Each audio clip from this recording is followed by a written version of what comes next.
She might banish you from Equestria, or throw you in a dungeon, or banish you and then throw you in a dungeon the place she banishes you to. Plans are good.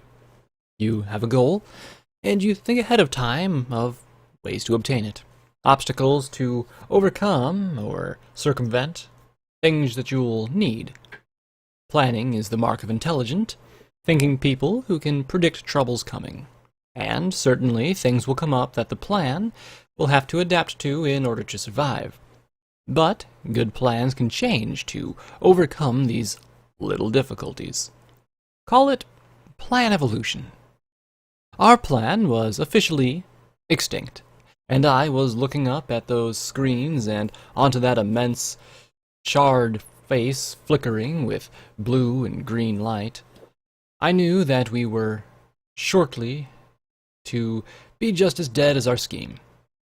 The malformed sentry robots began to turn towards us in an irradiated army. I saw at least a half-dozen ghouls and turrets in every direction turning to blast us to ash. Thousands of ghouls screamed in mindless rage, thrashing to escape their restraints and butcher us all. Our only way out was through rooms full of possessed toys and killer slime. We were quite, absolutely, and righteously fucked. And we all knew it. Everyone took posterior to fight back against all the defenses the prison had to offer, resolved to fight even the little hope of surviving. Everyone except one pony. "Warden Hobble!" Silver Spoon shouted over the combined screens. Her own green luminescence began to flare from the radiation pouring down on us.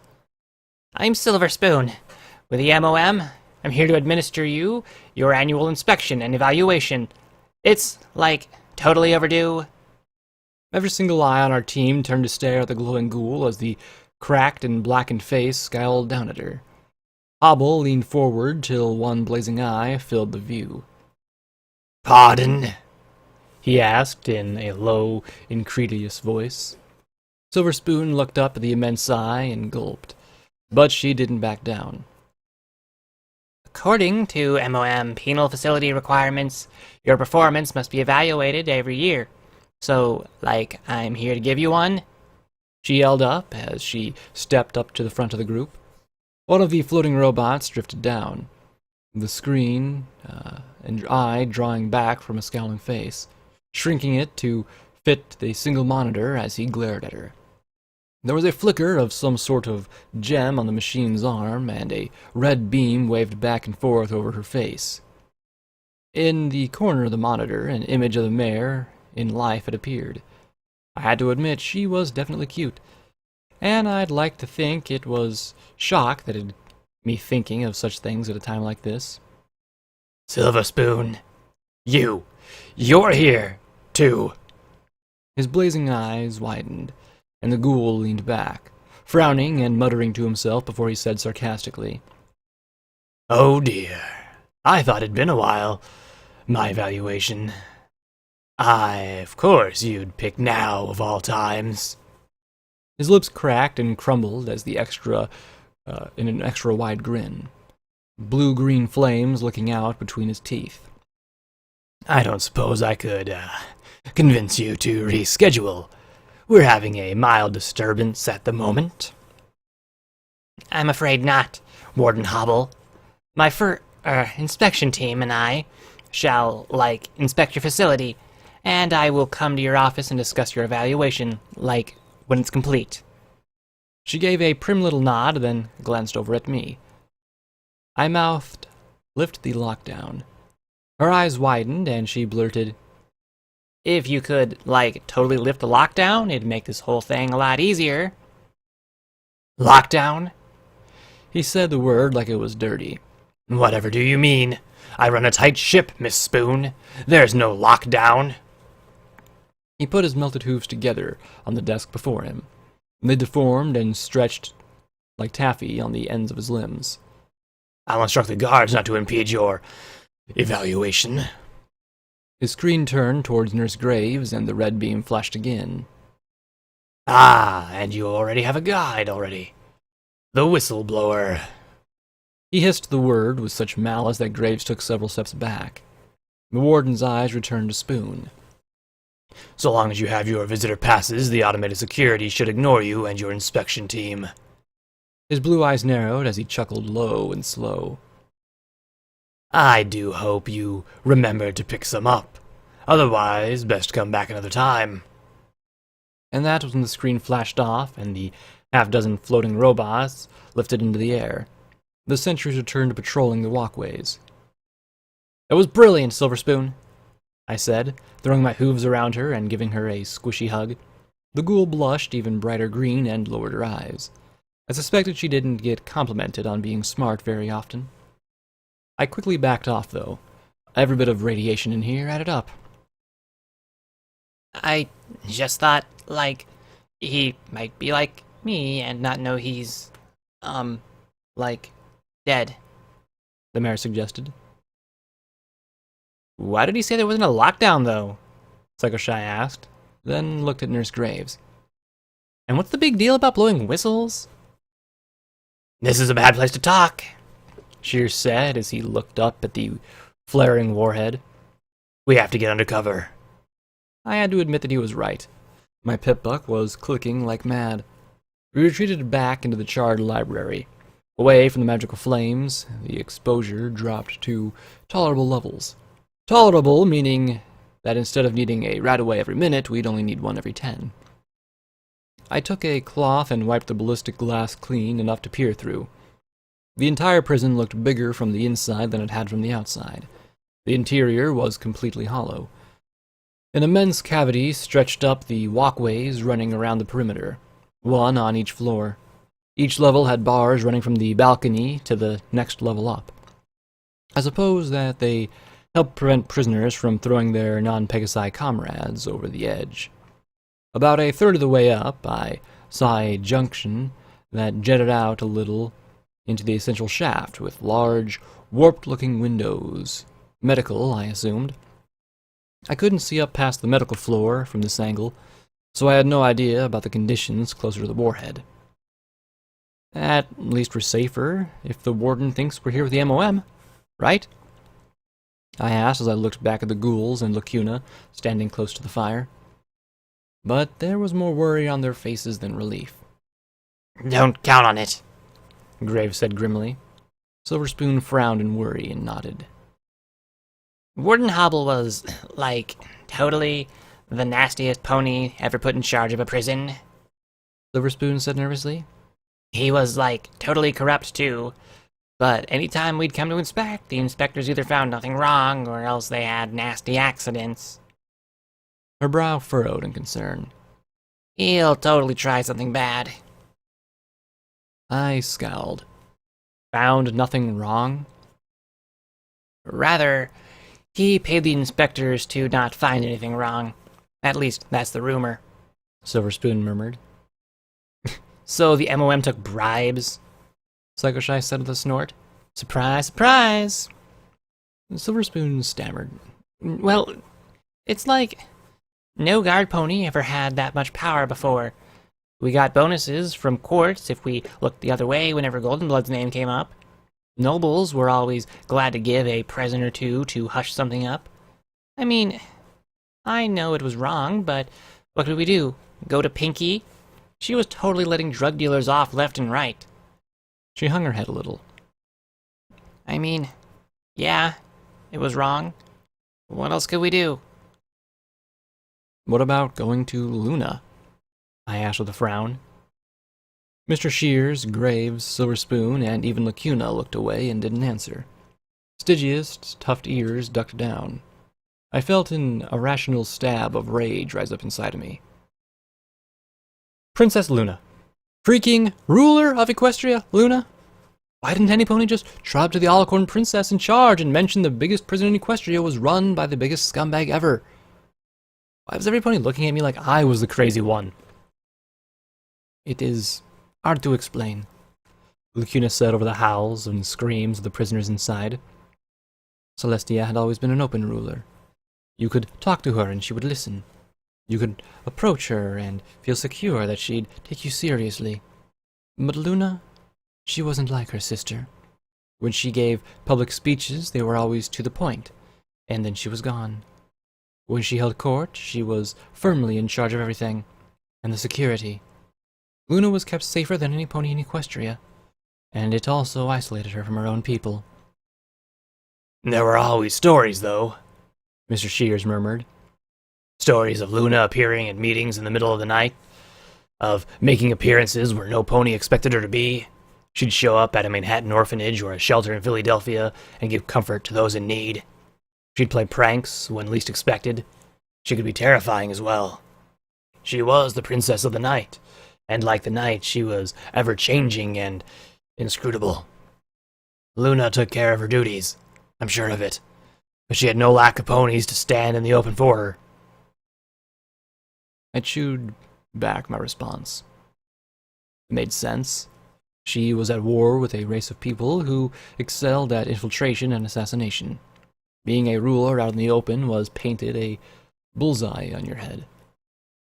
By setting up the ministries, she could direct more flexibly. It was what a smart pony would have done. So, why did it feel so cowardly? It would be as if I had convinced others into facing this terrible place, while I stayed safe and sound in Star House. Aside from the memory of the gala, I had not encountered any instance of her doing anything openly. Here was a place where a terrible evil had been perpetrated, and she was somewhere else. No wonder Goldenblood had worked so well with her setting up the ministries. No place like this should have been allowed to exist. Not ever. Rampage trot up to me with a worried look, leaning over to meet my glare. Hey, radiation, enervation, death all around us. Her pink gaze softened somewhat, and she bumped my shoulder. Don't worry about that now. I know. It's just so frustrating, I said with a snort. She could have been better. She could have been more. I couldn't finish. For some reason, the striped mare sighed and rolled her eyes. What? I asked, and she shook her head with a rueful grin. What? Welcome to my world, Blackjack, she said with a wistful smile, and she turned and trot away, looking out the window. What was that about? So, how do we get to medical? Psychoshy asked as she peeked back out the windows. Every pony looked over at Nurse Graves as the Earth Pony Ghoul inhaled to speak. There are stairs across the quad, Rampage said as she looked up at the soot-covered doors. We get past the exercise yard and the hoofball field, she continued, lips twisting into a smirk. We can get up there no problem. Of course, we'll have to watch out for Haymaker's herd. She's looking to pin me down and bend me over after I... The mare trailed off along with a leer. She sat down and rubbed her head. Whoa, that was weird. Did you go out again? I asked. Carrion grumbled. She keeps asking questions when we need to hurry. I shot the ghoul a look. His face was still lopsided. He could take a few more minutes to regenerate some more. It wasn't like that. I mean, it was, but it was different. I was me, and I was razor wire too. We were sort of smooshed together, and for a moment there I couldn't tell which was which.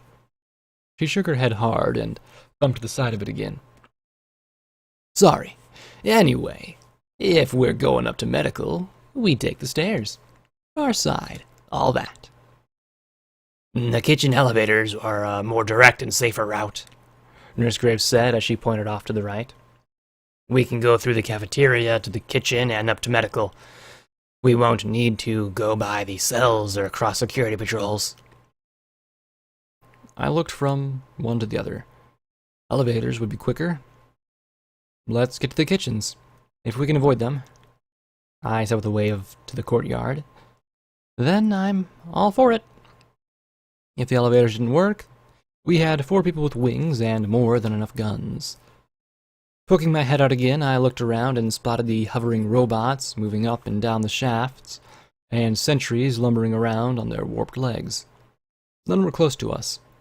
I spotted the double doors under the cafeteria sign. I motioned for Carrion to take the front, Lacuna to watch out for threats above, Rampage and Psychoshy to guard our sides, and Stygius to cover our rear.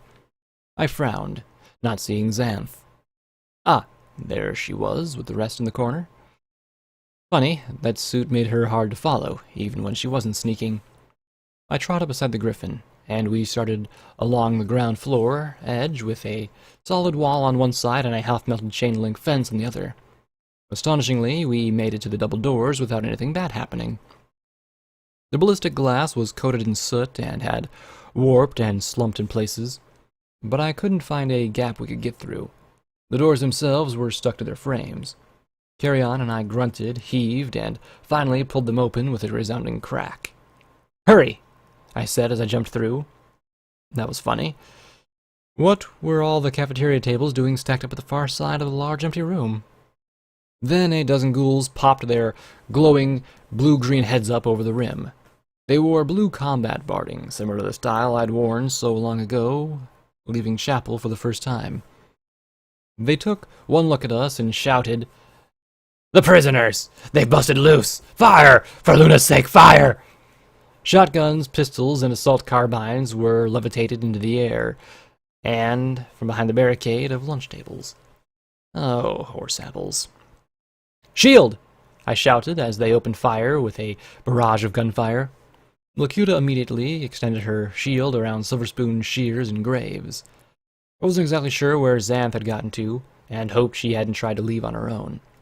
Harry and I hit the ground, the Griffin protecting his unarmored head with the armored forelimbs as he opened up and strafed the guards. Psychoshy darted to the left, Stygius shot to the right, and Rampage charged right down the middle. "Oh, now you are so fucked!" Rampage roared as she leapt clear over the barricade, flipping in midair and dropping like a spiked cannonball into the midst of the guards. Two of the tables overturned as half the guards spilled away from the thrashing mare, and the other half fired burst after burst at point-blank range. Whatever didn't strike steel plating didn't do nearly enough damage to matter as Rampage rampaged in the middle of them. "Halt! We don't want to fight you! Stop shooting!" I bellowed, but clearly these guards saw us as only one thing. They spread out to the left and right, trying to flank us. Cerberus whooped as he blasted away with his disintegration gun. I sighed, targeting the nearest ghoul, and rose to fire 4 rounds into him. I didn't know if it was the armor that seemed melted to his hide or the radiation, but even after 4 hits with buckshot, the glowing guard was still on his hooves. Wait, he was actually regenerating. This was going to be tougher than I thought. But, armored and empowered or not, nothing protected them from their heads exploding in sprays of rotten brain and broken steel as Lacuna carefully aimed with the AM rifle. "Forgive me, Luna, for I've taken another life," I muttered absently, remembering Psalm's grim refrain. With the ghouls no longer focusing their fire, Carrion stood and poured on the bullets. Plenty deflected off the armor, but some found their way to vulnerable spots. Those vulnerable spots quickly liquefied, and one guard was decapitated by the barricade. Psychoshy and Stygius darted in from the left and right, and the gray bat ponies scooped up one guard by his helmet and launched him into the air. Then he shadow flashed away as Psychoshy flew by like a lightning bolt. All 4 of her power hooves struck the armored ghoul's torso and discharged simultaneously. Having been hit by one of those myself, I wasn't surprised at all to see the squishy airborne ghoul blasted into rancid hunks of armored meat. I had to admit, suddenly I was glad she was more on my side now. 3 broke away from the others and rushed at me. Buckshot peppered my armor, but it was designed for worse. I swapped from the riot shotgun to duty and sacrifice, hopped into Sats to aim my shots at glowing eyes before they could mob me. 4 heavy rounds later, and one ghoul's head burst apart. Unfortunately, that still left 2. One earth pony tackled me, and I realized these ghouls weren't just tough. They were definitely stronger than I expected too. He smashed his helmet against my forehead. The impact was like an ice pick jammed through my skull. My focus snapped, and the guns clattered to the ground, as the earth pony locked his hooves around mine and heaved me clear off the ground, then reversed and slammed me down into a heap. Glowing shears darted over me and clamped down on the earth pony's forehooves. The glow intensified, and then I smelled melted steel and cooked rotten meat as the leg was sliced through. Screaming, the guard staggered back. A black stump, however, was swelling grotesquely as a new leg began to sprout. I barely had time to get to my hooves before there was an electric crackle and my whole body and vision lurched. While I had been occupied with the earth pony, his ally, a unicorn ghoul, charged up behind me and pressed a crackling shock baton against my head. My vision flickered several times as I fell over. Cybernetic damage or skull fracture, it was hard to tell which. Lacuna's rifle thundered, the AM round turning the earth pony's head into paste as shears tried to snip the ghoulish unicorn guard. The baton beat back the glowing shears as she lifted my own revolvers and pointed them right at my face. Sneaking now, chirped a synthetic voice. Shh! The air beside the guard shimmered, and a moment later there was a shotgun blast right at the base of the guard's helmet. The ghouls had erupted, and my revolvers clattered down beside me with chunks of unicorn cranium. Then the shimmering flashed, and Xanth stood there with my shotgun in her mouth, legs shaking. "Good job," I began to say as she turned towards me, trying to talk around the trigger. Any other praise I was going to give was lost in the roar of buckshot and the explosion of pain in my gut as the gun went off. She spat it out with a horrified look, kneeling beside me. "Oh, I'm sorry. Are you okay?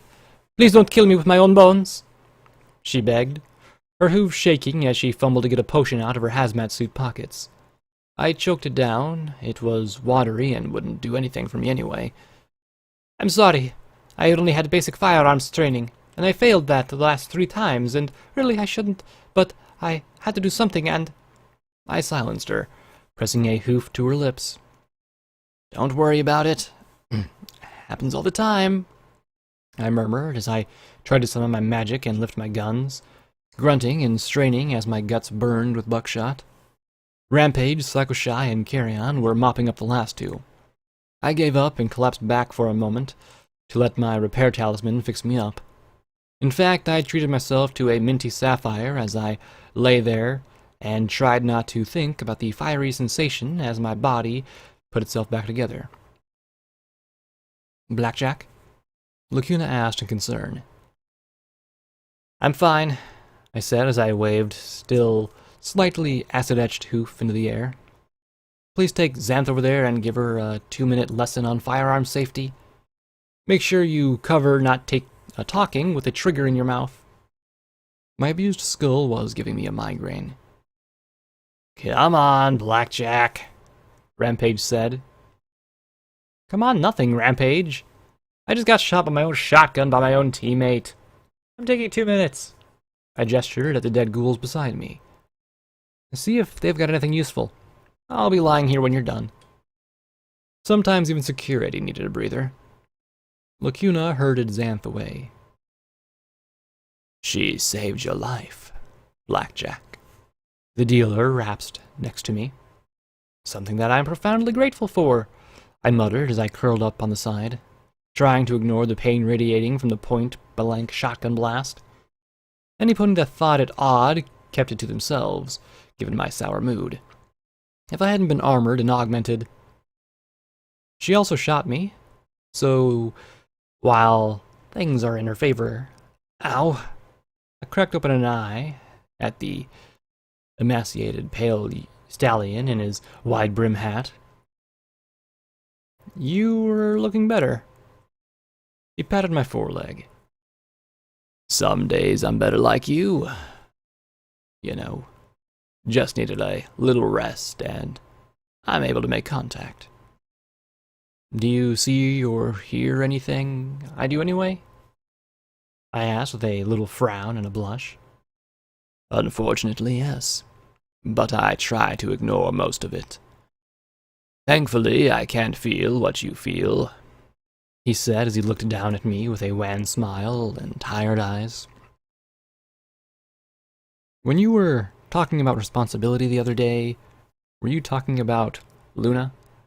I asked as I looked up at him, and his smile disappeared. His eyes turned troubled and shadowed, and he pulled the brim of his hat down to hide them. Luna was the ruler of Equestria, but I doubt there was a pony alive who could tell you for certain what she ruled or how. Some thought her a pawn of Twilight Sparkle in the Ministries. Some believed she was a selfless princess who stepped in when Celestia abdicated. And some whispered that she was behind everything, even starting the war with the zebras in the first place. He sighed as he looked away.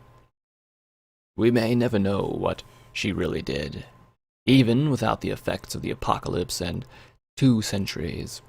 She made extensive efforts to conceal the truth from every pony. I looked around at the blasted cafeteria. I can't help but be a little pissed off at her, I confessed. I see Twilight and the Ministry mayors left, right, and center, but not Luna. Were my friends right when they said that Luna did good things? Or was it just my wishful thinking I heard in my voice? Luna always did good things from the shadows, from her sister's shadow in particular. She helped protect the capital from numerous threats and moved behind the scenes to help however she could. At times, I think she almost made a game of it. But being Princess Luna and being Princess Luna, ruler of Equestria, are 2 very different things. She would do anything for her land and people. Anything except quit. He sighed and shook his head.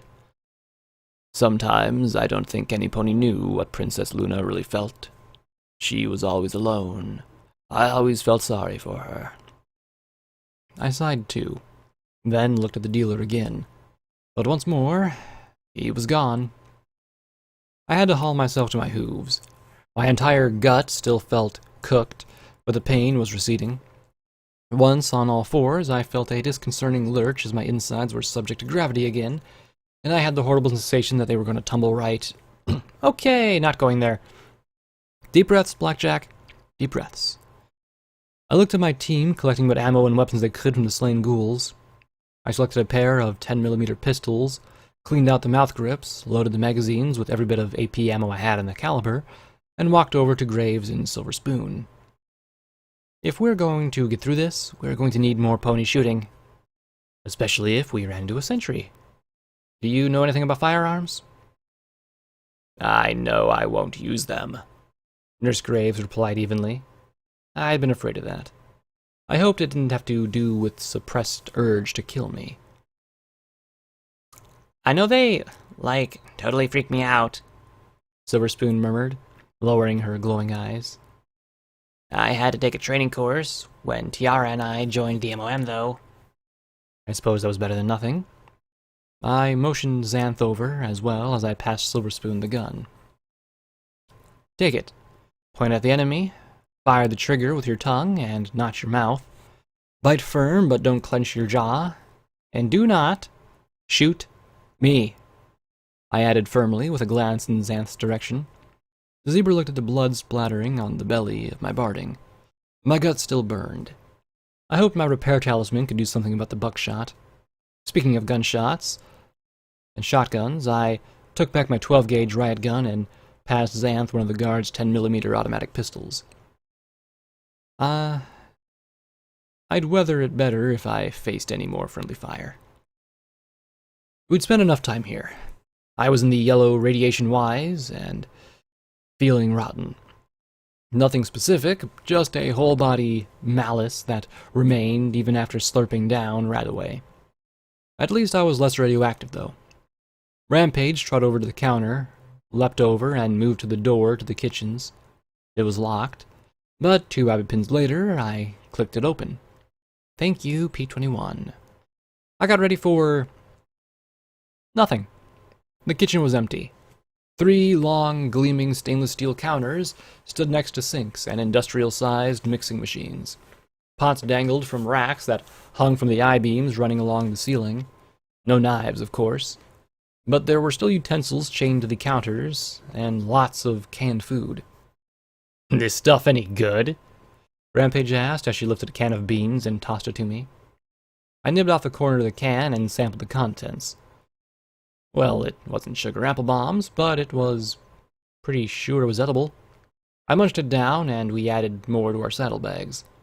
If we actually make it out of here with our lives, we might take a tidy sum of caps back in Meat Locker. The elevator was in the far corner. I tapped the button, and it lit up. Then it went dark. Frowning, I tapped it again. And again. And again. I don't think tapping it faster Makes it work faster, Blackjack. Rampage snorted. Scowling, I tapped it once more with feeling. I hooked my fingers in the seams between the doors and one side, working the fingertips in. Carry On grabbed the other side with far more ease, and together we pulled them wide. A hissing, screaming mass of ghouls greeted us on the far side, their glowing bodies firmly enmeshed in the broken, bent steel of the elevator car. Cables slithering like guts from the smashed top of the car, where a huge drum had collapsed upon the elevator. The ghouls inside had been impaled on countless pieces of broken steel. Okay. Elevator was out. Tiara! Silverspoon screamed, and I turned towards the door to the cafeteria once more, not seeing any hostiles. Then I looked at the gray ghoul and saw where she was looking. Not at the elevator, nor the trapped ghouls within. Her eyes were locked on the sinks. And for good reason, too. They were filling with blue slime. Glistening heads began to stretch up out of the tubs as the slime ponies climbed out. Their sludge immediately made the countertops hiss. The metal corroded as the slime made its way through the tubs and splashed across the floor. The goop was already between us and the exit. Off the floor! Hurry! I yelled as I climbed onto the countertops, as the smooth spread across the floor tiles. At once, the counter steel legs began to hiss and smoke. Everyone with wings or levitation immediately took to the air. And Lacuna lifted shears onto her back and hoisted Graves and Xanth within her magic. Carry On carried Silverspoon on his back between his miniguns. That left me and Rampage to stand on these shaky countertops. Cerberus! Clear the door! Every pony out! Yes, sir! Yes, ma'am! Looking forward to killing some more of these maggot farms! The robot cheered as he hovered over the blasted slime heaping in front of the door. Was this stuff intelligent, or did we just have bad luck? The acidic ooze sent pseudopods snaking into the crashed elevator, and I watched as the thrashing ghouls were slowly dissolved into more bluish sludge. Lacuna ducked out with her passengers, and Carry On followed quickly behind. Stygius strafed the deepening pool of slime, his scream breaking up the slime ponies before they could fully form and climb up onto the counter with us. Carefully, Rampage and I walked along said shaky counters. They slumped as their legs slowly dissolved with the corrosive blue fluid. With a bang and a crackle, one of the large industrial mixers fell over, yanking cables off the wall. The power cord began to spark and crackle as it swayed over the tables. I was one spark away from being unconscious. Another mixer leaned over and pulled free as its base gave away. Another crackling wire. A third. Still, we were almost there. Almost. I leapt from one row of counters to the next, making my way towards the door. Stygius and Psychoshy were keeping the slime ponies off us. Just a little further, and we'd be in the clear. I watched as Stygius' shadow flashed overhead and screamed at a slime pony trying to climb on top of the counter behind me. The two wove and ducked around the clanging, spraying pots and pans, and I looked upwards in annoyance after one heavy pan banged against my helmet. Wait. Why were the fire sprinklers smoking? Stygius! Psychoshy! Get out! I screamed, jumping the last row of counters that gave me a clear run to the door. The sinks in the middle of the counter had dissolved away completely, leaving 3 chunks in a row pointing towards the door. The glow of Alicorn magic, punctuated by green disintegration bursts, flung the slime back from the doorway in smoking, sulphurous splashes. The flying pair stared down at me in confusion, looking in the wrong direction. Then there was a pop overhead, and then another, like shotgun blasts. Blue cascading from the hissing sprinklers overhead in thick cones of sludge. The hanging racks began to sizzle immediately, but for the moment provided some cover. Stygius and Psychoshy were drenched to the point their wings wouldn't lift them in heavy slime. They tumbled from the air, coated in acidic slime eating at their hazmat suits. The ooze covering the floor surged up, forming a giant mouth. Rampage and I leapt back across the gap, catching Stygius and Psychoshy on our hooves. The acidic globules burned as they found gaps in my armor, and the thick metal plates of Rampage's were blackened on contact. I desperately flung the sludge away as the pots and pans tumbled down upon us. The counters we'd landed on were already pitted and dissolving away as they slid through the slime towards the snapping power lines on rapidly corroded legs. I tossed Stygius onto Rampage's back on the side of the row of spikes along her spine, and then heaved Psychoshy on the other side. "Get ready!" I shouted as the counter hit the wall beside the dissolving mixers, crunching the third row of counters where the mixers had stood. I rolled onto my back, grabbed the edge of the counter with my smoking fingers, and shoved off the wall as hard as my cybernetic legs could push. My magic grabbed a pan and held it over my face as I kicked off. The snapping electrical cables swung back, missing my hooves by inches. The counter rocketed back across the kitchen towards the last dissolving counters. Rampage leapt from one chunk to the next. As she landed on the third, the slime lurched up once more, like the catwalk in the basement, devouring the metal just as Rampage launched herself for the door. A purple glow grabbed her and pulled her to safety. Now, there was just the problem myself. When I'd shoved off the counter, I hadn't been in a position to follow Rampage, so I was left on a tiny corroded island in a sea of blue. My skin burned in a dozen places, and my brand new armor was all that was keeping me from dissolving away completely. I looked in every direction as my slimy black spur of steel crumbled under my hooves. There was only one way to go. I jumped as high as I could, smashing through the corroded racks, my smoking legs pulverizing the last of the counter beneath me. My fingers closed around the fire sprinklers, and I could feel the incredible heat inside the tube. I didn't waste a second as I climbed along the pipe, the metal crumbling away seconds after I passed the length. Finally, I reached one of the ceiling supports, an I-beam that gave me something to dangle from as the sprinkler systems disintegrated completely. Lacuna's magic was now a wall keeping the flood contained inside the kitchen as blue slime fountained from drains in the floor. The entire mass was forming another enormous mouth directly beneath me as more and more of the room flooded. "Hey! Ugly!" I groaned as I hung there by my fingers. I was once told by my mom never to play with water around power cables. I had no clue if I could understand me, or if it sensed the snapping electricity arcing from the dangling cables. But the massive maw formed a giant pony head and looked over at the electrical lines and reared back. Too late. With a horrible sizzle and a reek of caustic chemicals, the entire blue mass flickered and flashed as current poured through it. The whole thing jiggled, and for a moment I thought of Rampage's horrible joke of gelatin monsters. Then the slimy head collapsed into a thick splash and started to drain away. The bulk of it poured down the elevator shaft, dissolving through the floor of the smashed elevator and pouring down below. I groaned, trying to hold on with my smoking digits. It wasn't draining fast enough. There was still more than enough smooze to liquefy me. Then the ping of my corroded fingertips gave way and popped off, and I dropped down towards the streaming blue fluid. Then I stopped, dangling in space in a protective cocoon of purple magic, while my hide sizzled in a dozen places. I looked over at the doorway where Lacuna and Shears stood, the former holding me aloft while the latter kept the smooze back from the cafeteria.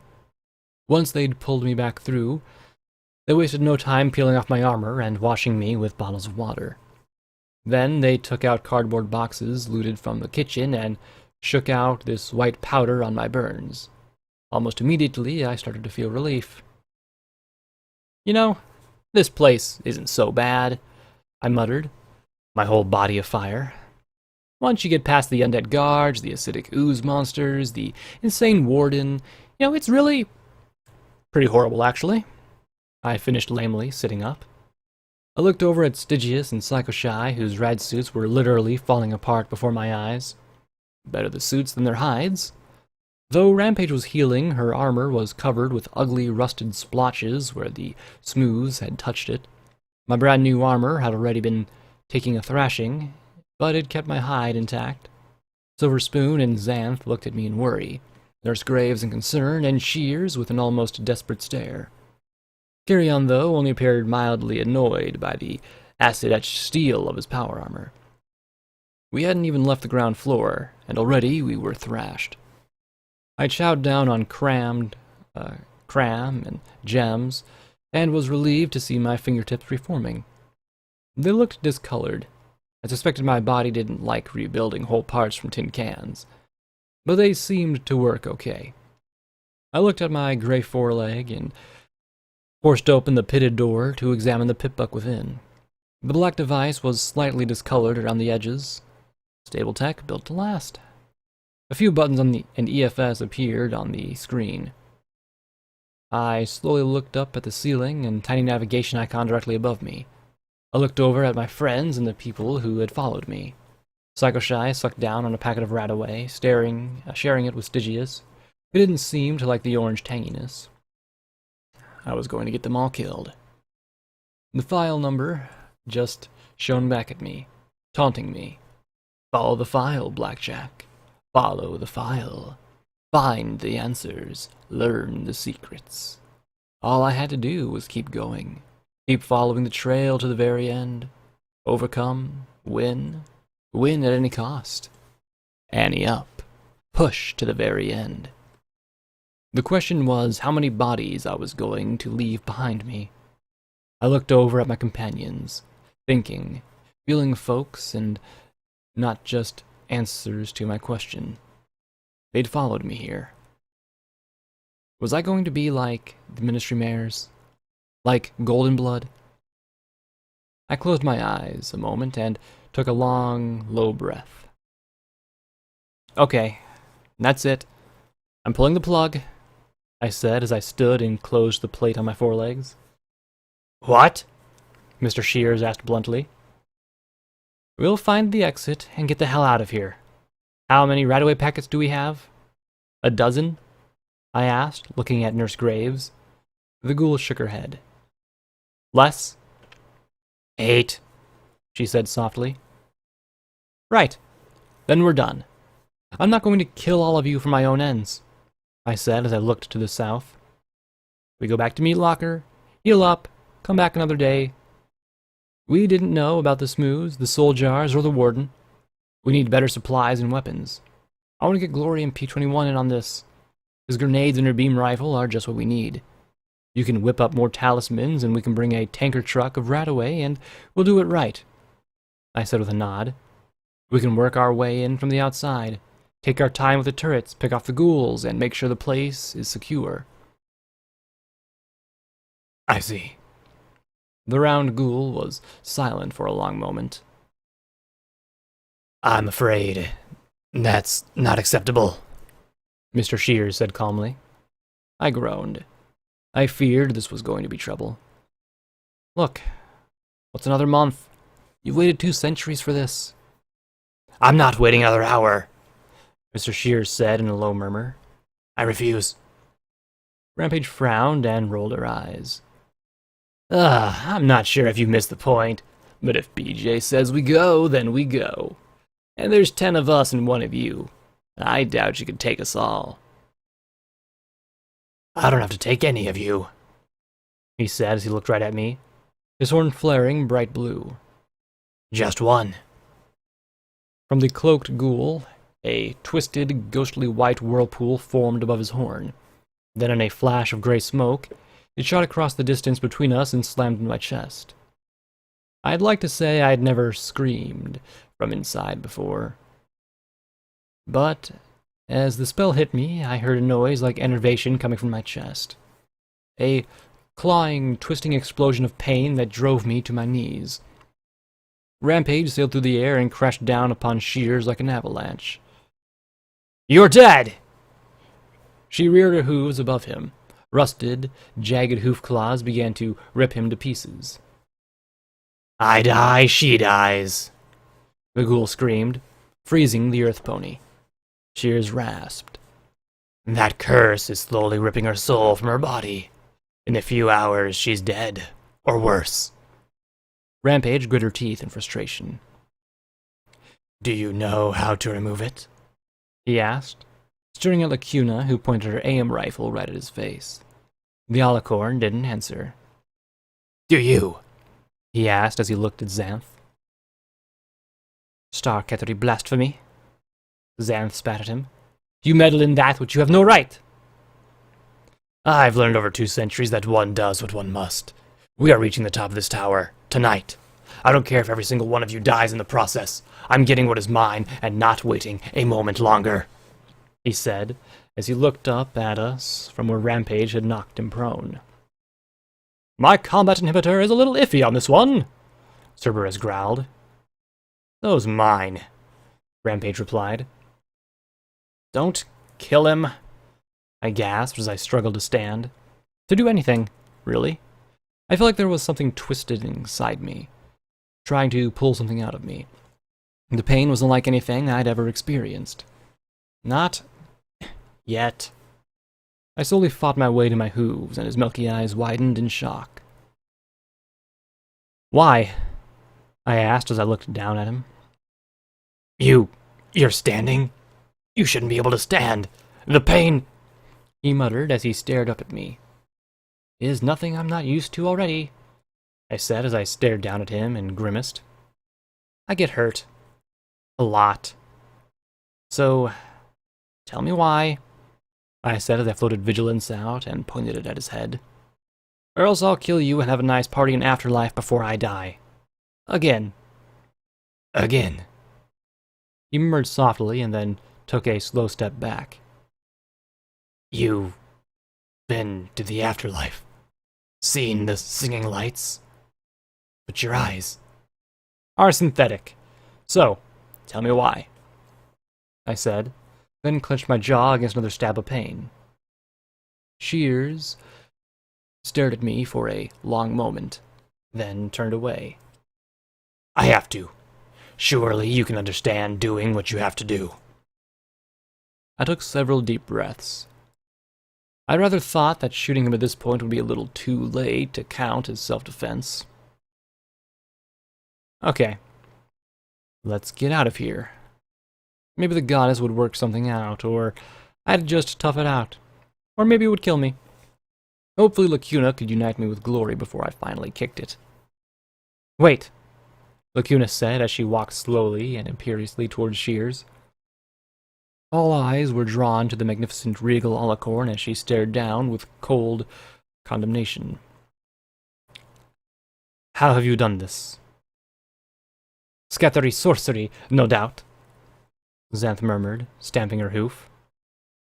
Entering combat now, the suit seemed to agree, then amended, Oopsie, never mind. I can't explain, Shears countered. Just get me to the attic. I have to get there. I have to, he muttered, and I wondered if he was pushing going feral himself. I'll fix her once we're there.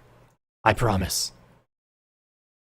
I doubt the value of a promise from such a treacherous pony as yourself, Lacuna replied, but then she sighed. But very well. I will remain. Lacuna, you don't have to, I began, but she smiled and shook her head. I'm not going to abandon T.R. Blackjack, Silverspoon said as she put a hoof on my shoulder. I smiled at the gesture, but stepped clear from the spiking radiation. The round unicorn just nodded and hung his head. She blinked behind her frames. You might need me to deal with the warden again. Maybe I can, convince him to meet us face to face? She looked at the ceiling with a worried frown. I still need to get to that cell, Carrion muttered. As long as Azotl has my contract, I have to do whatever he says. I'm not retreating if it means losing any chances to incinerate these maggot farms, Cerberus said, waving his disintegration arm over my head. I've got over 1,168 hours of combat inhibition to make up for. I looked at Nurse Graves, and she just smiled and shook her head. Rampage 2. Psychoshy gave me the cockiest grin she could muster, gulping against her fear. Stygius looked at her with surprise, then smiled, patted his chest, and pointed to me. Finally, all eyes turned towards the zebra. Xanth chewed her lower lip.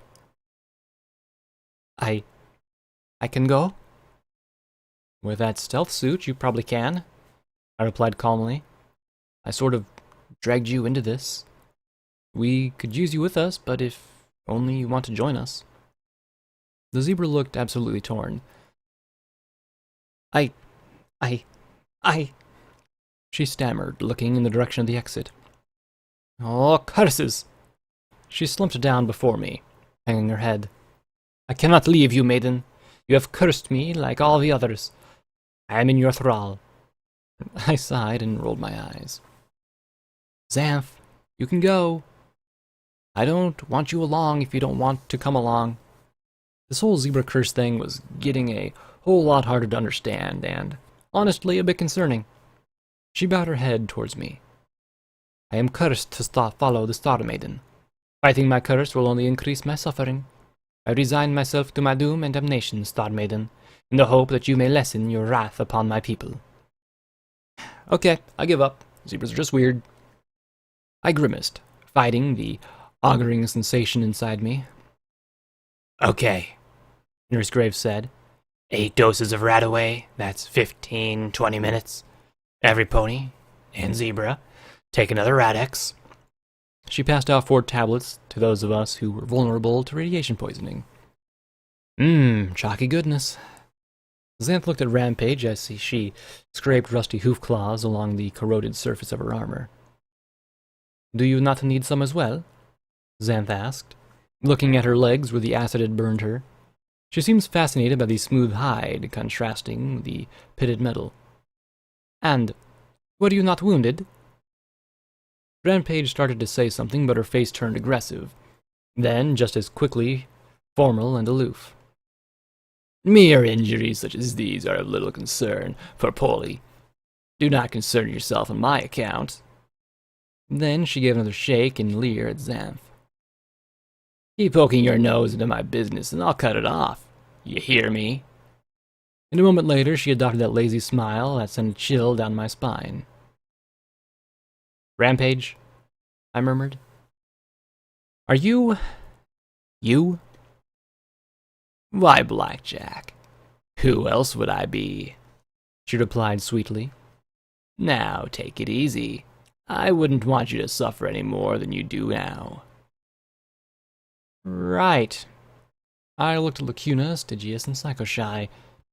I stared at the Alicorn and thought a warning to her as hard as I could. Could I set her off if I made the accusation? I grimaced at her.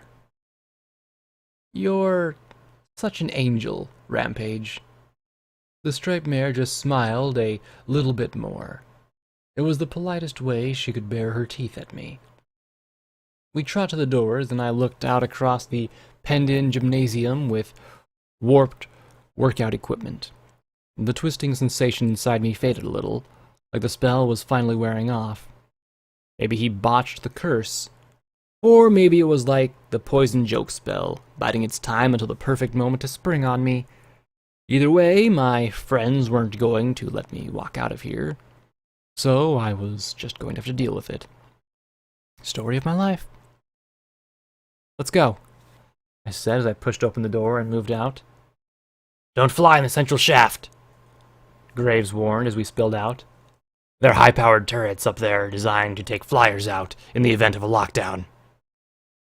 Big deal. There's a missile in the way. Psychoshy snorted as she lifted off the ground. Do you want to find out what happens if the warhead is hit by a beam turret? Graves countered. Oh, that would be very bad. Very, very bad. Please don't shoot balefire warheads with beam weaponry, Xanth pleaded. Psychoshy looked up at the blazing cone affixed to the tip above us. Put her hooves back on the ground. The path around either side was blocked by rubble from collapsed walkways from the lower levels.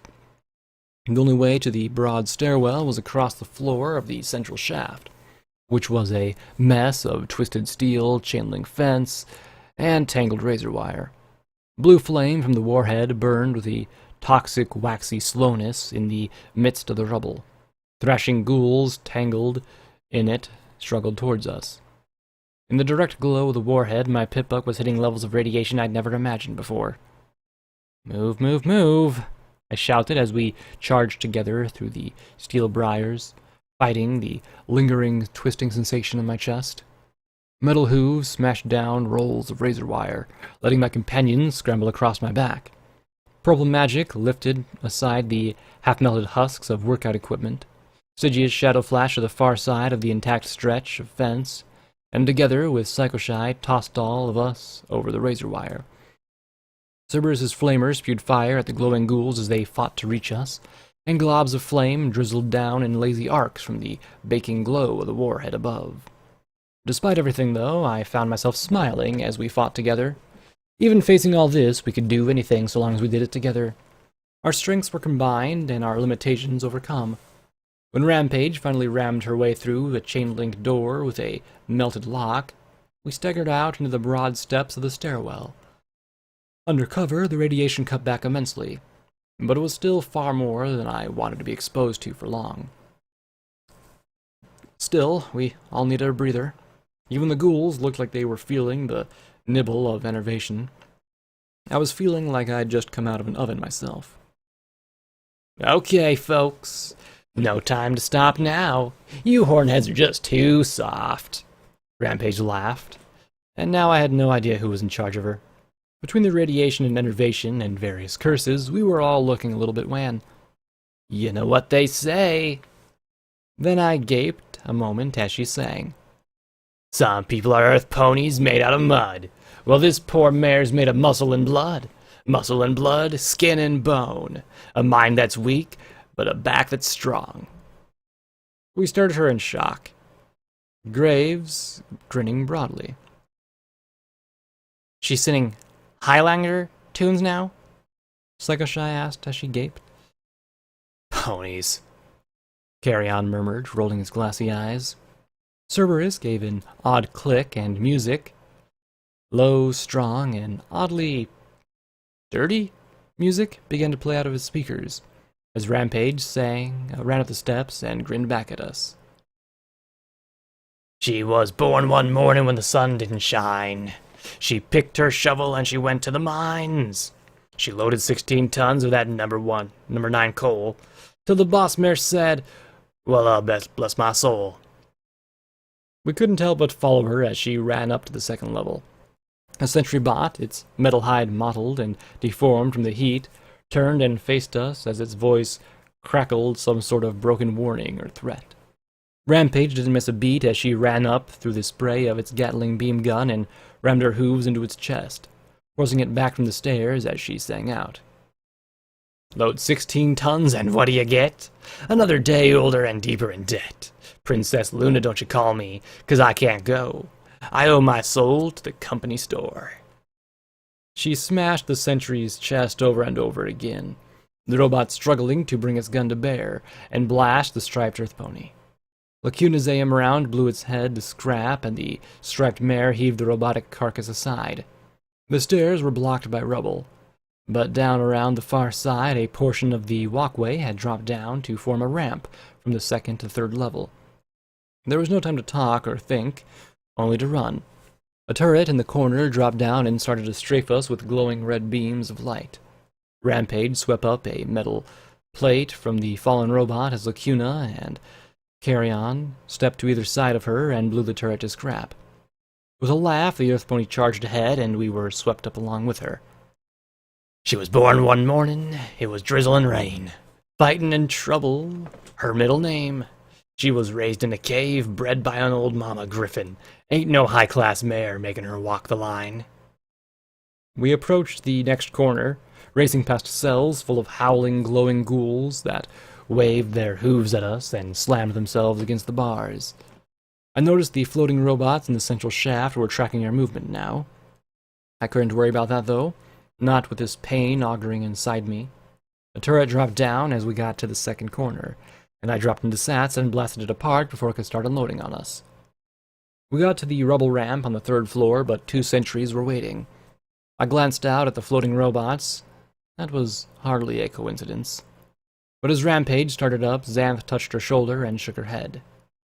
Sneaking now, the suit declared, and the armored shimmered away and took Xanth with it. Why does it work so much better with a zebra? Shears muttered. It never works so well with us. A second later, one of the sentries gave a mechanical scream and began to unload into the other sentry, firing rockets at its partner, who immediately turned to fire rockets back at it. Oh, if only she could do that for me! Cerberus groaned over the music he played. When one of the two exploded, Rampage ripped the other apart, calling out, Load 16 tons and what do you get? Another day older and deeper in debt. Stygius flashed behind the robot and rammed the back of its smoking head while Rampage buckled its chest. It exploded into sparks, raining down upon her as she cried out, Princess Luna, don't you go, cause I can't go. I owe my soul to the company store. It would have been a nice place for a breather, but Rampage wasn't stopping as she marched back around the walkway towards the stairs with a steady strut matching the music coming from Cerberus. If you see me coming, better step aside. A lot of mares didn't, and a lot of mares died. I've got a hoof full of iron and another of steel. And if the right one doesn't get you, then the left one will. We were halfway around the walkway when an alarm rang out, and suddenly a half-dozen cells beside us opened up with a loud mechanical clang. Cerberus whirled and filled one entire cell with a sheet of orange flame. Two ghouls leapt upon Carrion, and he launched himself straight up and crashed them against the ceiling, flipped up and tossed them off, and then pulverized them with his miniguns. One sprang at Psycho-Shy, and then Stygius was there, hugging the thrashing ghoul. Psycho-Shy flipped onto the air and gave the pinned ghoul an apple buck that blew its snapping face to pieces. I smashed the three on me aside, crushing one against the concrete wall before levitating my shotgun and blowing its head off point blank. A moment later, another head blew apart next to my own in a flurry of gunshots, and there was Xanth once again, now looking a little more sure as she gripped the pistol in her mouth. I had a new respect for the zebra sneak attacks. Graves bashed the ghoul with her armored medical box like a bludgeon, swinging it by the strap. Cheers fought beside Silver Spoon, his magic scissors snapping wildly at any attackers around him. Two ghouls piled onto the round little ghoul, but Silver Spoon beat them with her hooves till they turned on her. As she fell, the robed ghoul shouted an alarm, ramming the closest cutting implement through the feral one's neck, then opened with such force that his head popped off. Then the wide gaping jaws closed on the neck of another with a crack that sent another head flying through the air. Silver Spoon stared in shock as he offered a hoof and helped her stand. Through all of it, it was the pony in the front, singing rough, low, and tough, that swept us forward. Half of us couldn't help but sing along. I wasn't even sure I was getting the words right as I blasted a ghoul lunging from the cell and decapitated it with 3 rapid shots, a foot shy of it biting my face off. Stygius flashed beneath another ghoul and buckled straight up. Psycho-Shy whipped around and smashed the airborne ghoul into the bars, and a second later they smashed the ghoul with all 8 hooves, blasting the undead pony clean through the gaps. Then they had actually clapped hooves. This was crazy. Reckless. Stupid, even. And it was also a lot of fun. Rampage sang over the screams of countless ghouls as she spread her forelegs wide and swept the whole crowd of hissing, thrashing zombies before her towards the corner. A sentry robot came around the side as a turret dropped down, spraying the massive mob of undead flesh with crimson beams. The ghouls hissed as one by one they burst into flame. Rampage kept singing as the crowd was reduced to 1 and she gripped the ghoul in her hoof claws, throwing it with a great spin across the sentry bot and turret. The pair blasted the ghoul to dust with their energy weapons as Rampage closed the distance. She kept singing as she leapt over the sentry and apple-bucked its metal head back down the hall at us. The robot's Gatling beam gun fired wildly, and Rampage grabbed the flashing barrel and hauled it up to the turret. She yanked the barrel upright, and the beams blasting the turret till it exploded, showering her in sparks. The beam gun finally popped and disintegrated into chunks of scrap metal as she stood atop the finished robot with her forehooves spread wide over her head. The rest of us just stared at her for several seconds as Cerberus's music cut off. Grinning broadly, she hopped off the robot and walked back towards us with a smirk. I tried my best not to collapse. Now the adrenaline had faded, I could feel the curse burrowing inside my chest again. Carrion leaned over towards Xanth.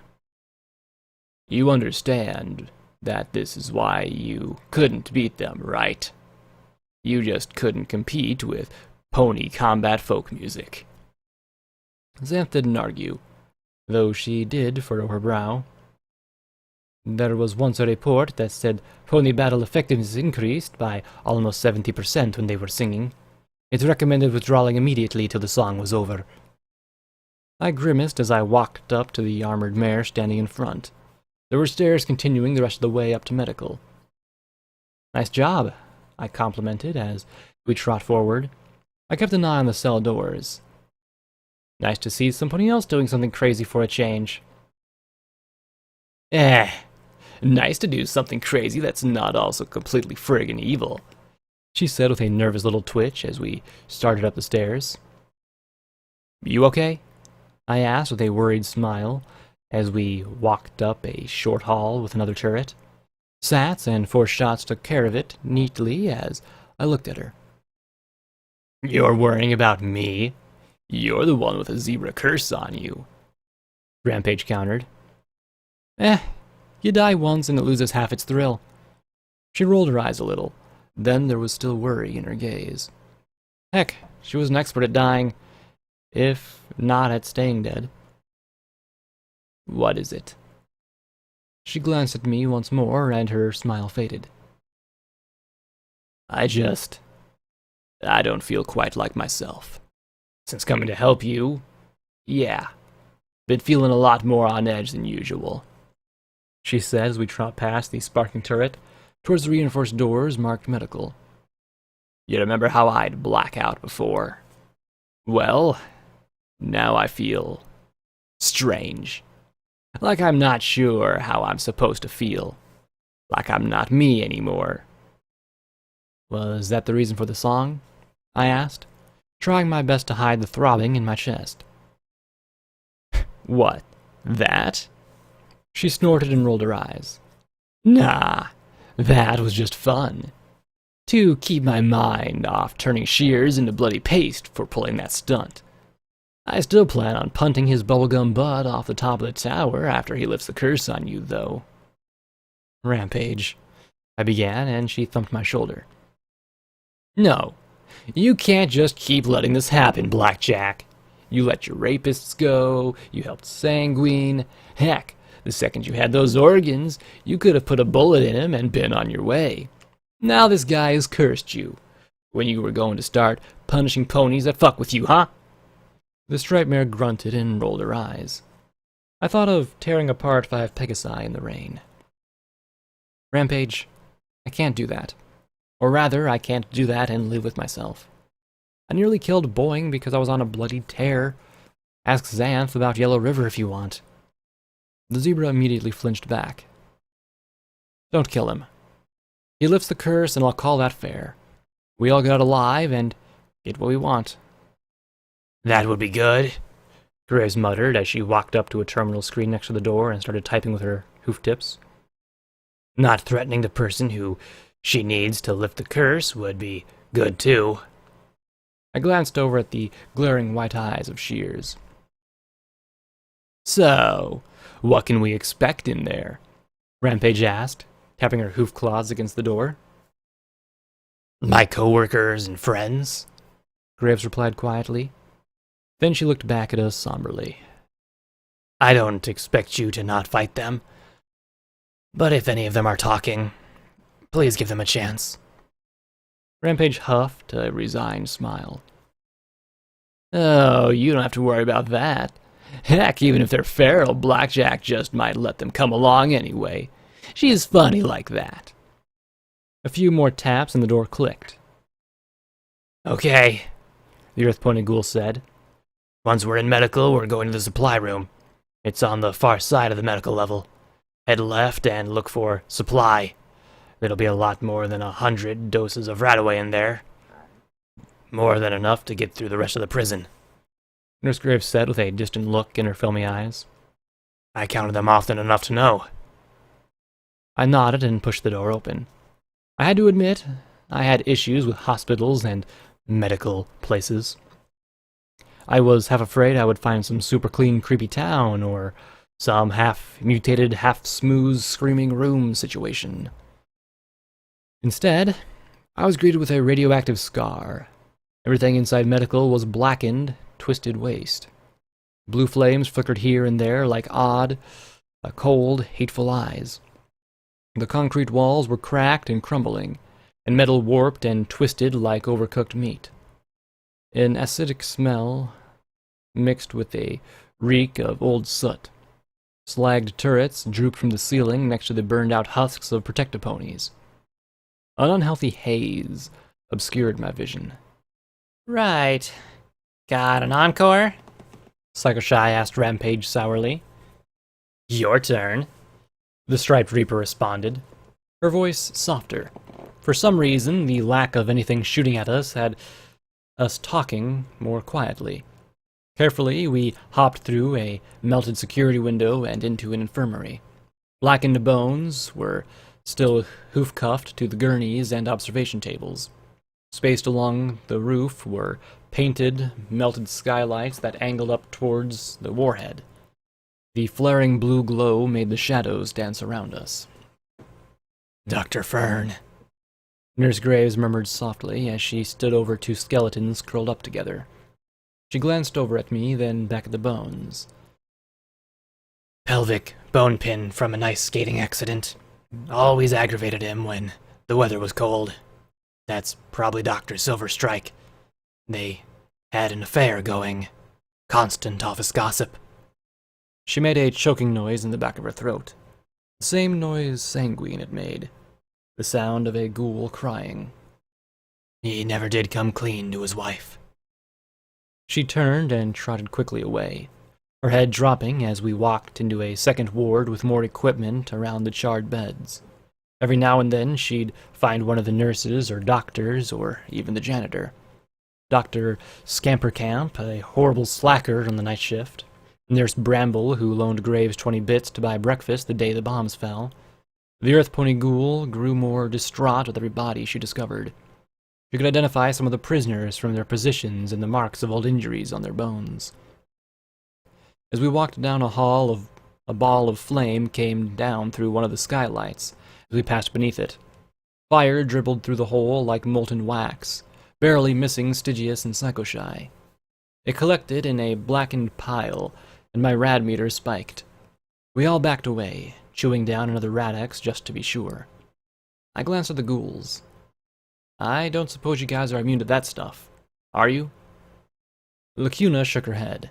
Graves looked at me and murmured, While the radiation does help us regenerate, I think getting hit by actual fire would cause more damage than it would heal. Too bad. We picked our way along the other rooms, some more intact than others, and came across an operating room that was still more or less in one piece. Then we passed an office where only the blackened, twisted desk and melted filing cabinets remained. Graves lingered over the bones of a pony clutching a charred scrap.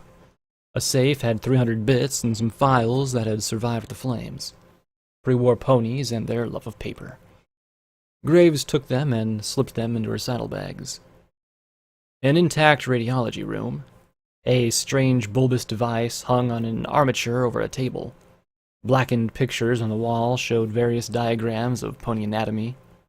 She trotted to a large stainless steel door in the back and pulled on the latch to reveal a room with barrels of flux and a broken pony skeleton. Nurse Spectre, from France, Graves said as she nudged the tattered white nurse's cap. Her accent always cheered me up. I wasn't looking at the cap, though. I stared at the smashed bones. The door was intact. Nothing had fallen from the space. A tiny pink pony in my head put on a detective cap and started to blow bubbles from a pipe. Then I looked into the back of the storage space and something moved. "Graves! Look out!" I shouted as I shoved her aside. A ghoul in combat armor launched itself silently at me, crashing into me and driving me back. Unlike the other ghouls, this one was nearly whisper quiet, all leathery skin and brown bone, as its hooves slammed into me again and again. No! No! Dr. Bones! Please! It's me! Graves! The ghoul earth pony cried. I lifted my hooves, trying to beat it away. Carrion, Servius, Xanth, and Lacuna blasted it with gunfire, though the shots knocked it aside and it still remained on its hooves. Rampage took some of the fire as she smashed it. The ghoul made brittle, crunching noises, but still fought on.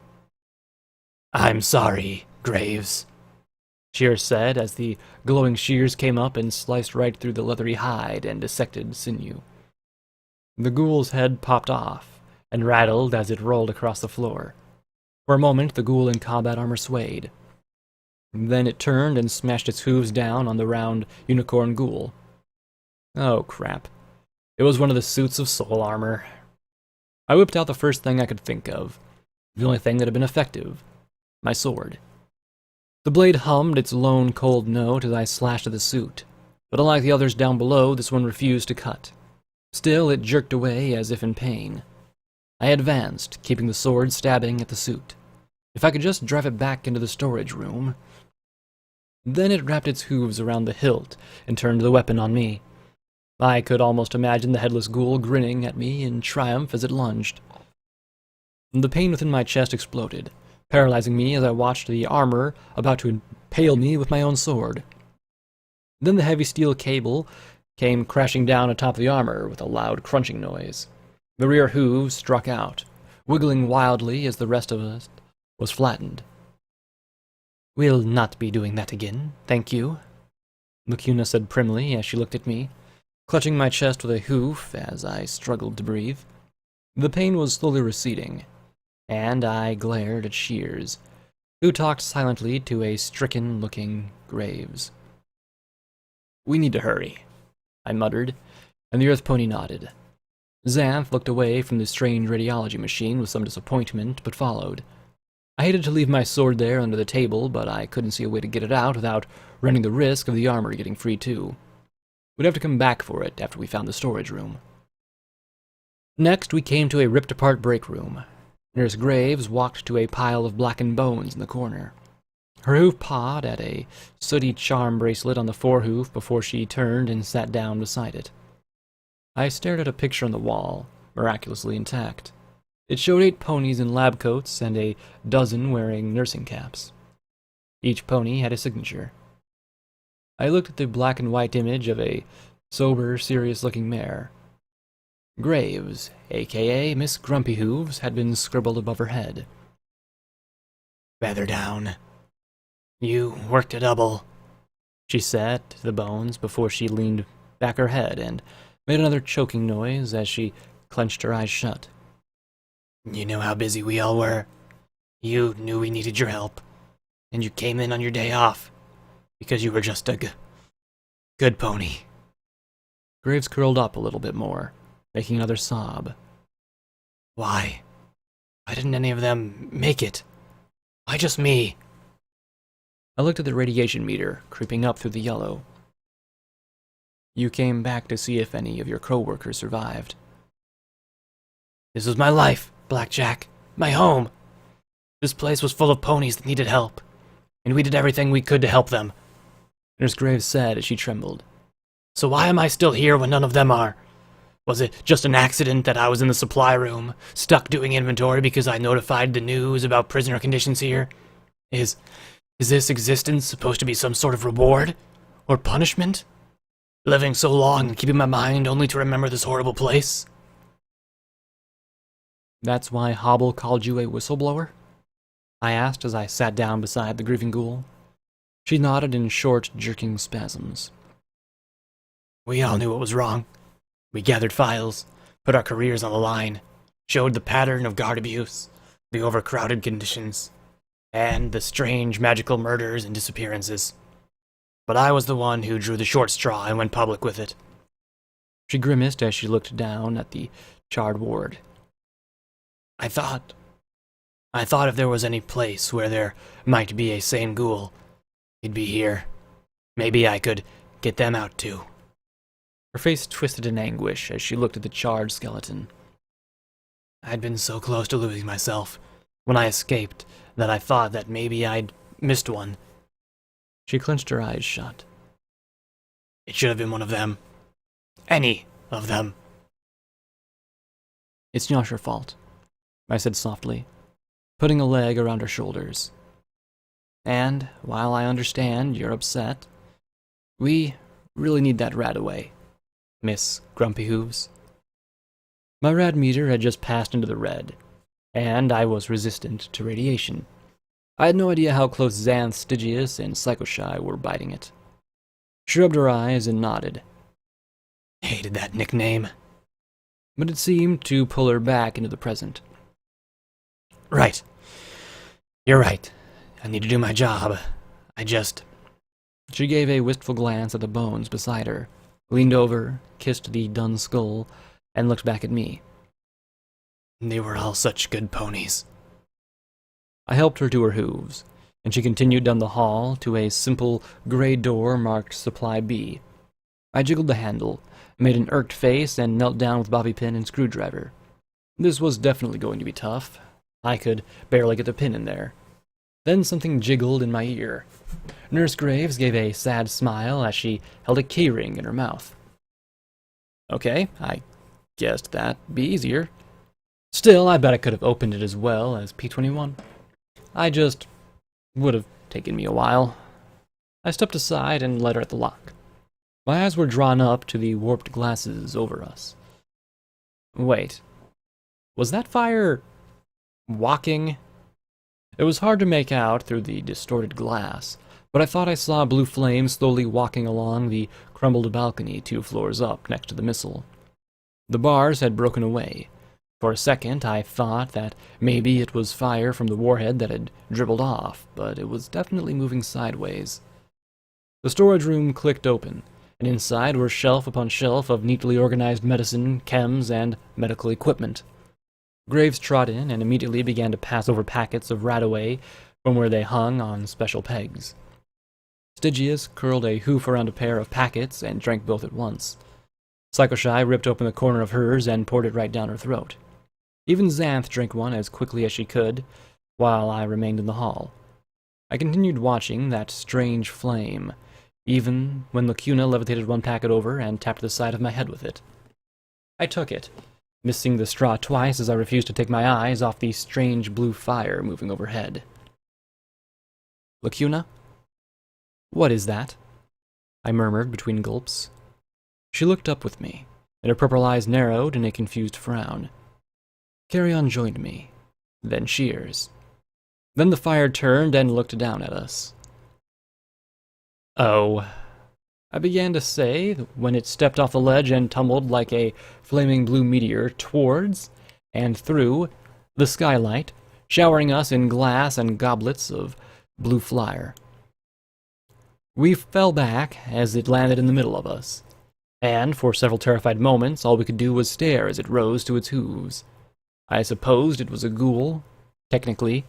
The blackened pony hide was so charred that it gleamed like obsidian, as it opened its blazing eyes, and its mouth wide in a demonic scream. Hoorah! It's a hostile!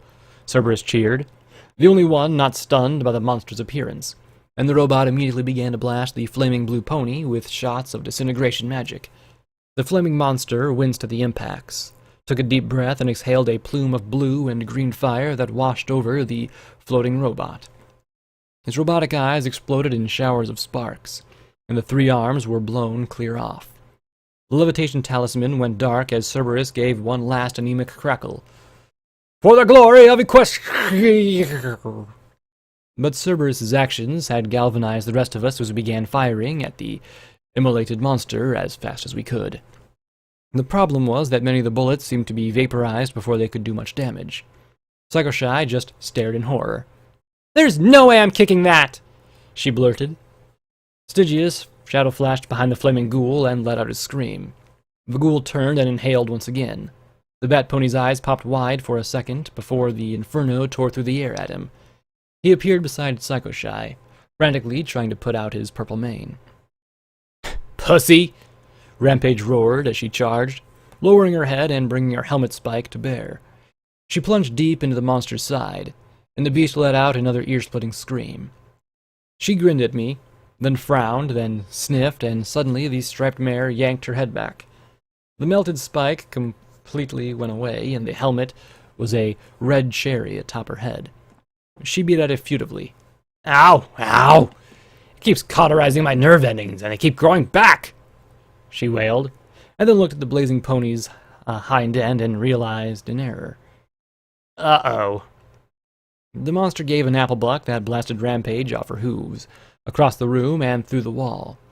Only the fact that she wore plate armor kept her intact as she tore through a cinder block.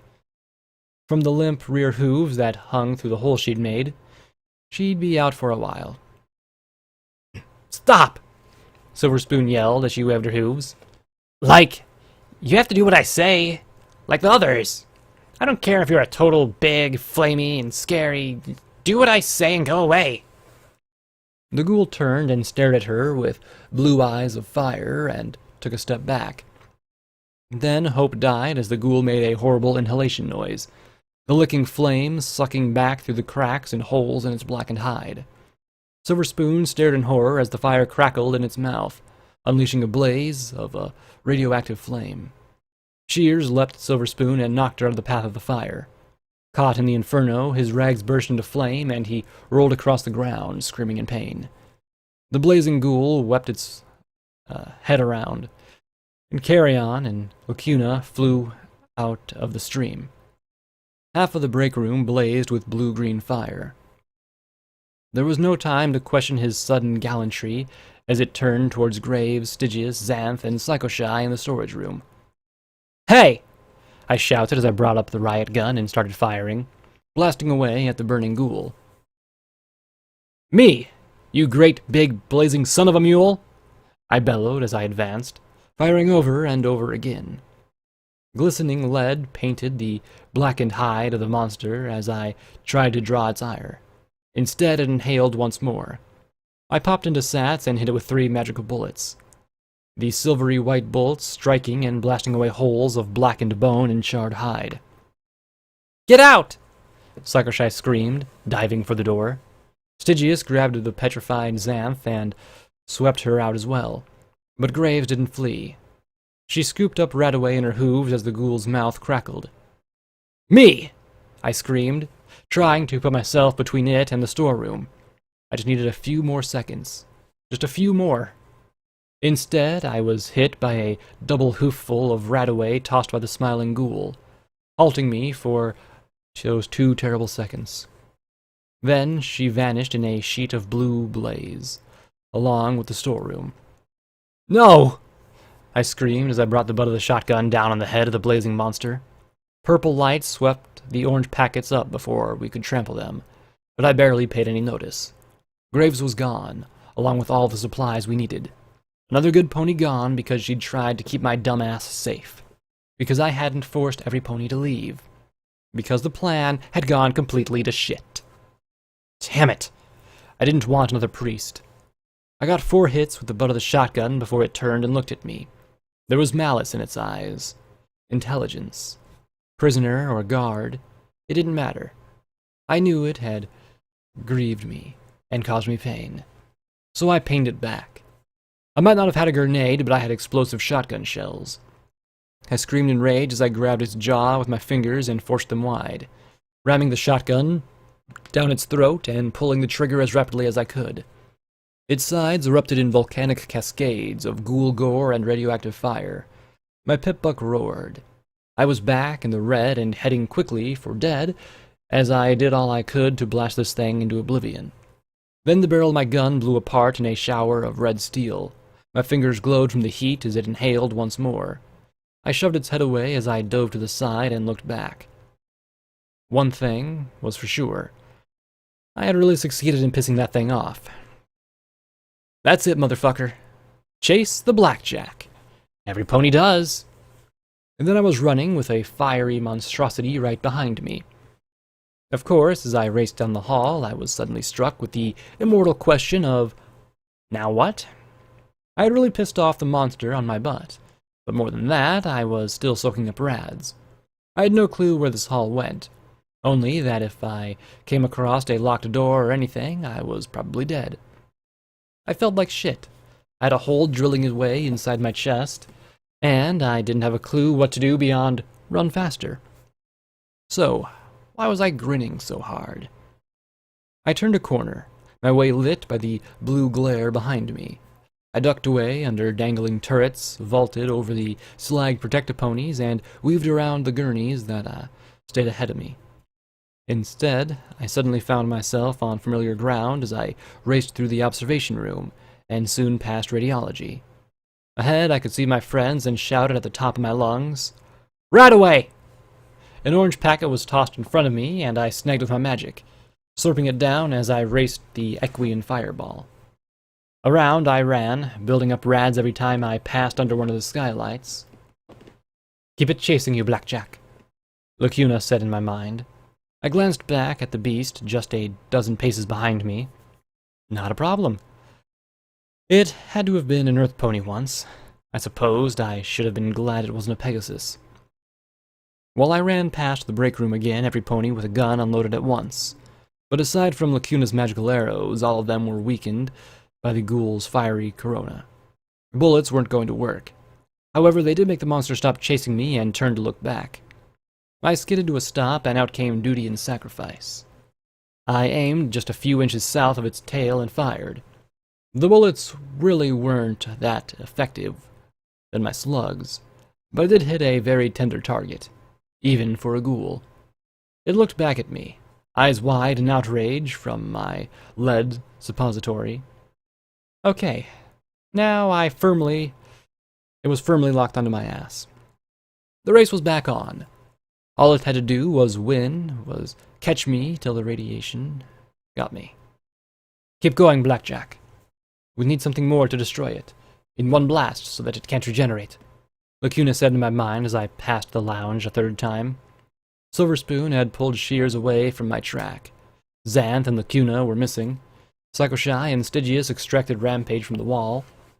And that was all I caught as I kept running my fourth lap through the medical.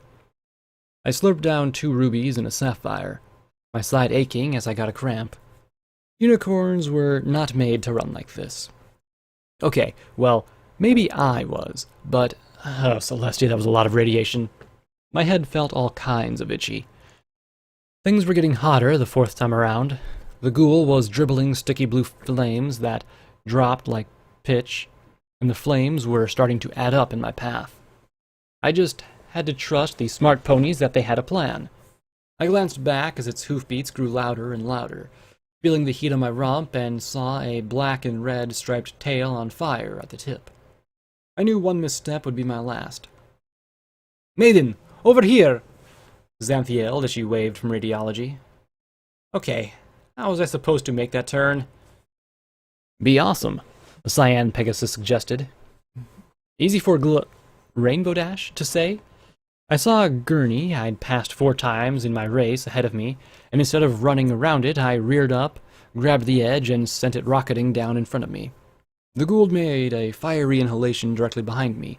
I rolled on top of the gurney, flat on my back as I looked behind me at the ghoul, barreling wildly down the hall as a sheet of fire blasted along the floor under the wheels.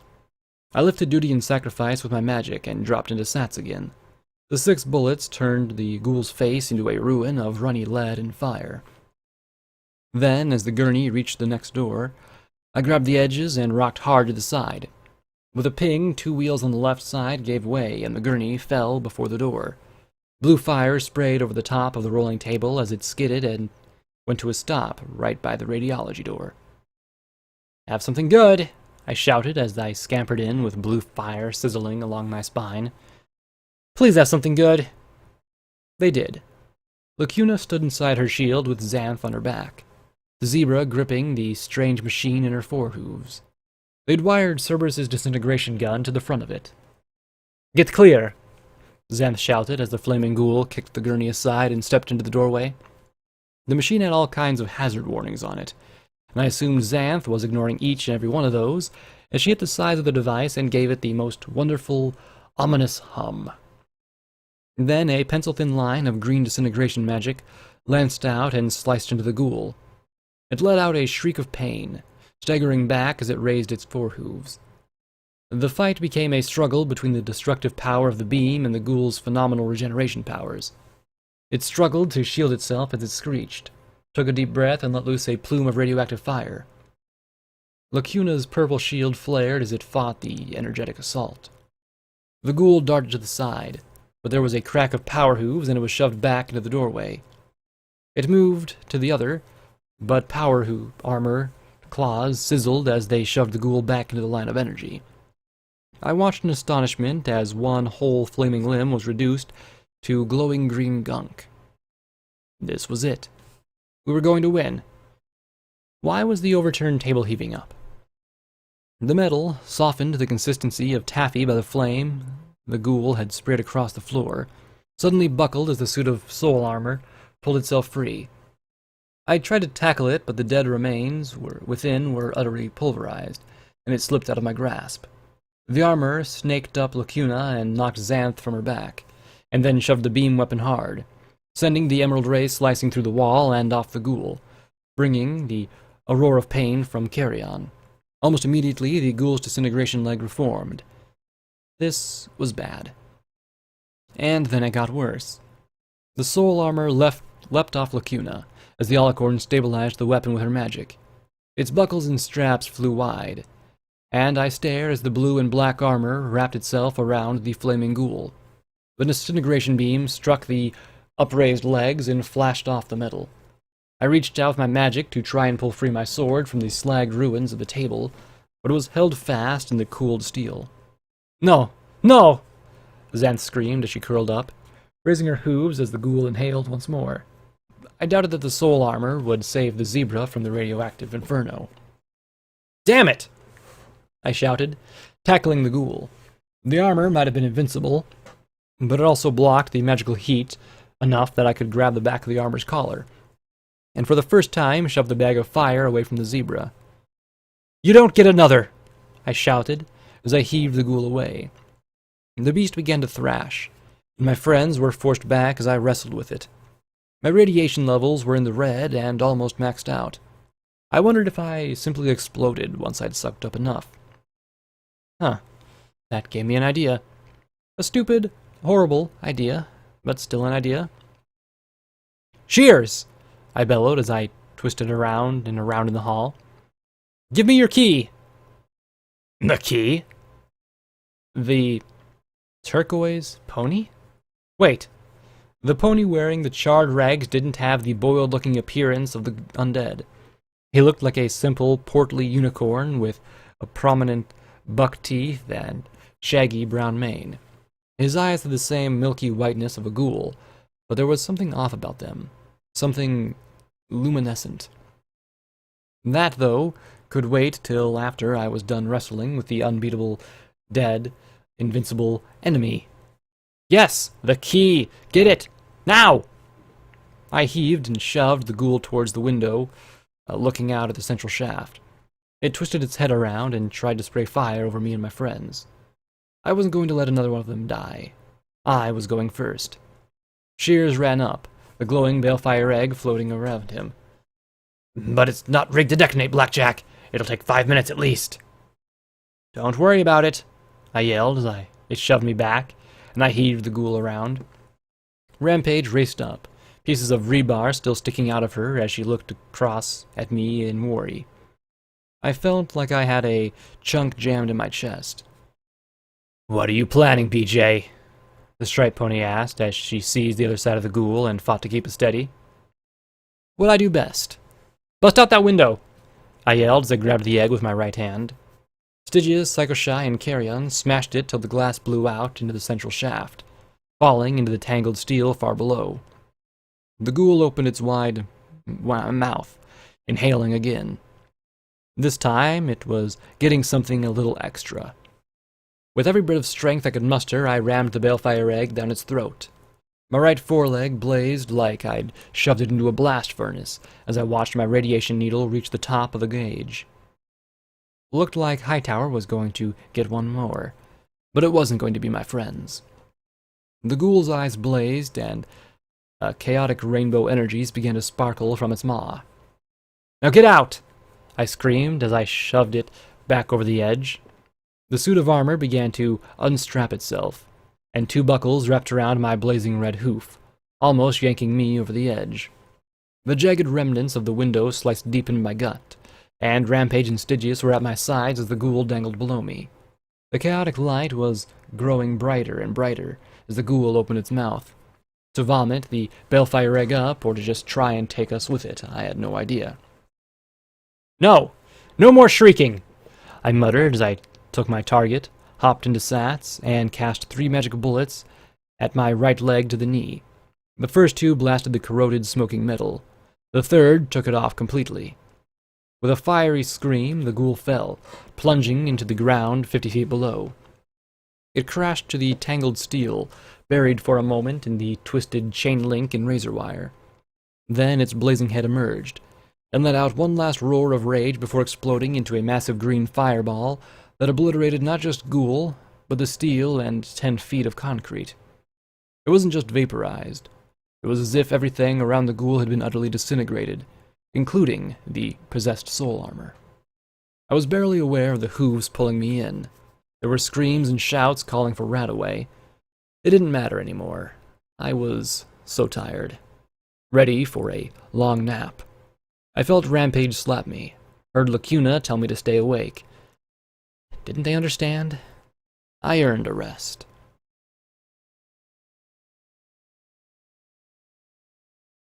I stood beneath hazy summer clouds that gave us all a welcome respite from the sun beating down and making our itchy green uniforms feel worse while we stood in line.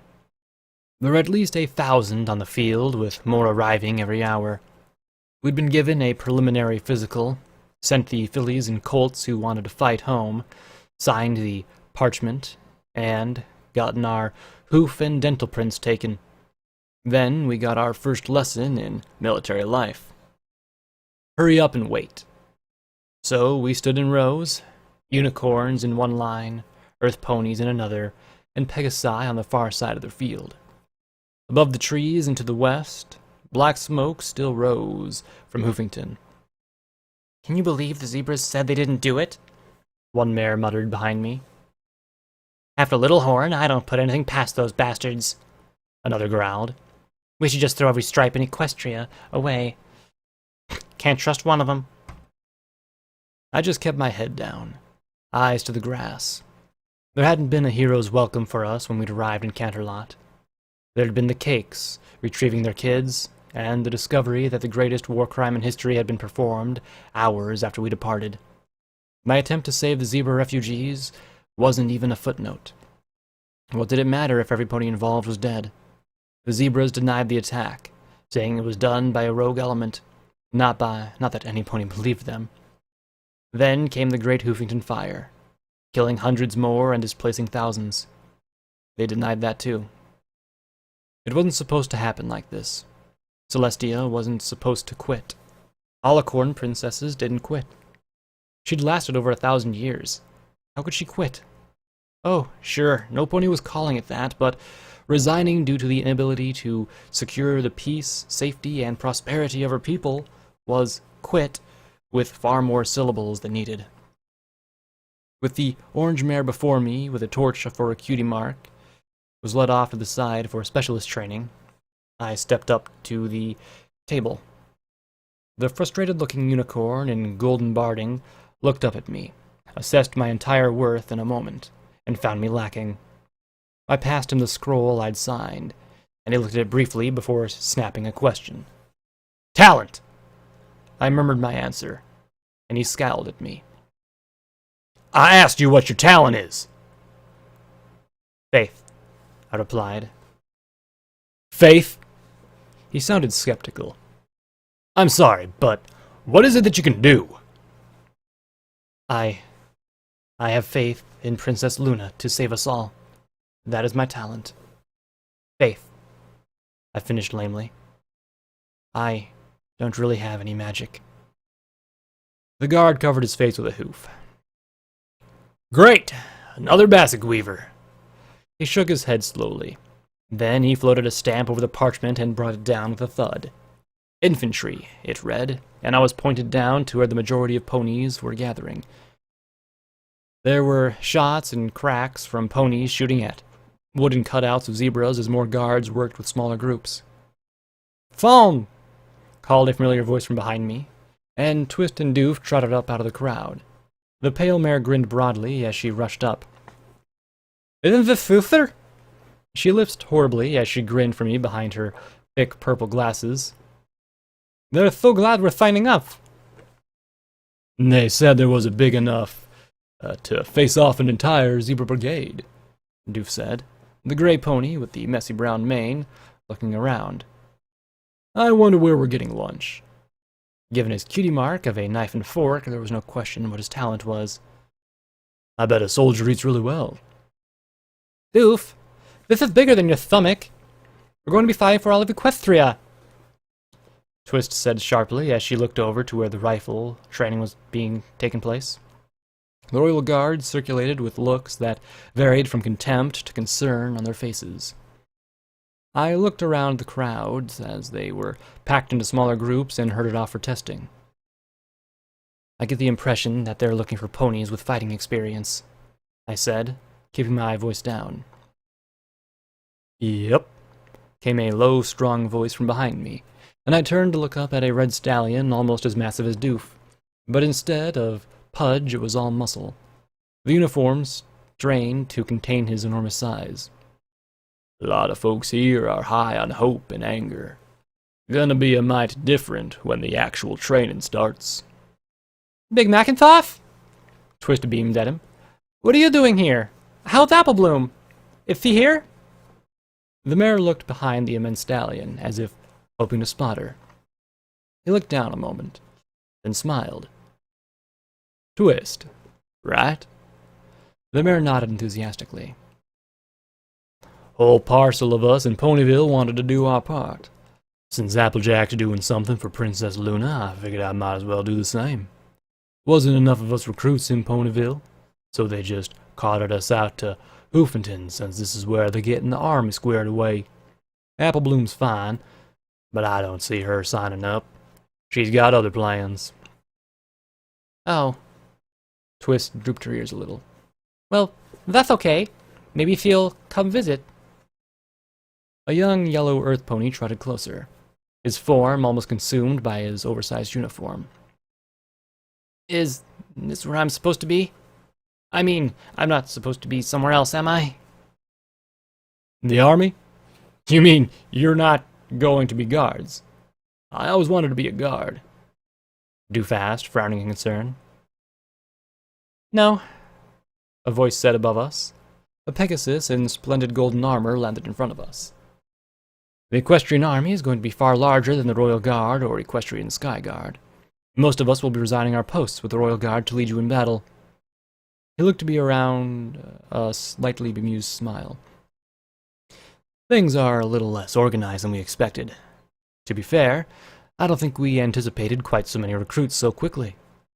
Then he nodded his head to us. "Guard Cupcake, at your service."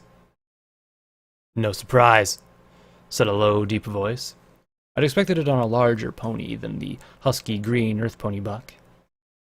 "The Royal Guard's 5 times the size it was when the war started. It's just not set up for big engagements. And I'm guessing they've sucked out all the career soldiers, and now they're going to give the rest of us a shot." Big Macintosh nodded once. "Yep." And then he looked at the pony curiously. "Hey, Apple Snack. Strudel's great nephew twice removed?" "3 times, I think," Apple Snack replied, looking around. "Is Brayburn here? I thought he'd jump at a chance like this." Big Macintosh shook his head slowly. Nope. He's been making guns for Earth ponies. Calls it our magic, since we ain't got wings or horns. Big Macintosh then looked at me and added with an easy smile, "No offense." None taken. To be fair, I don't think I'll be of much use, I commented lightly. I'm not a fighter. I'm not much of anything. Me either, said the little yellow earth pony. But I want to do something. I have to. I smiled and offered my hoof to him. Psalm. He stared at me and blushed. Echo. But really, do you think I'll be able to fight? That's a question many guards have asked too, the Pegasus said simply as he surveyed the crowds. A lot have been pretty resistant to the army. The Equestrian Guard used to be almost solely the province of Unicorn Knights and Pegasus Warriors. The idea was taking just any pony old enough and willing to fight and train them to be soldiers is difficult. "Hey, is this where we sign up to join the Sky Guards?" a buck said from above, drifting down on his widespread wings and landing with a crash. "Is Rainbow Dash here? I'd really love to meet her. I got a move called Stonewing Stomp I'll think she'll find totally awesome." The gray-winged pony said, giving a little hop and smashing the grass under his hooves. Didn't you just hear him? We're joining the army, not the guard, a blue Pegasus mare said, landing beside him. Don't mind him, he's just a numbskull. Flew into one too many mountains back in summer flight camp. "Oh, like you never did, Jetstream," he snorted, rolling his eyes. "Correct. I never did," she replied pointedly. The gray Pegasus pointed a wing at her with a grin. "What about that face plant into Mount Celestia's southern face? The infamous plot breaker?" She looked back at him flatly. That was you, Stonewing? Oh? Oh, yeah. Well, who smacked right into the wall of Ghastly Gorge during speed trials? Also you? Plowed through a wall of the Cloudiceum? You? Left their imprint on the Ponyville Dam? You? She finished in the same flat tone. I'll give you a hint, Stonewing. If there was an epic flight failure in the last 10 years, it was probably you. This caused him to frown in thought and concern. "Oh, yeah," Stonewing murmured as he looked skyward and rubbed his chin, then shrugged and grinned at the Pegasus Guard. "So, when are we getting our suits of armor, huh?" Jetstream just groaned and covered her face with her hooves. I don't see as many Pegasi or unicorns, the yellow earth pony said with a small frown. Mostly earth ponies. Nearby there was a bit of commotion, with a stallion shouting for some pony to be reasonable in the crowd.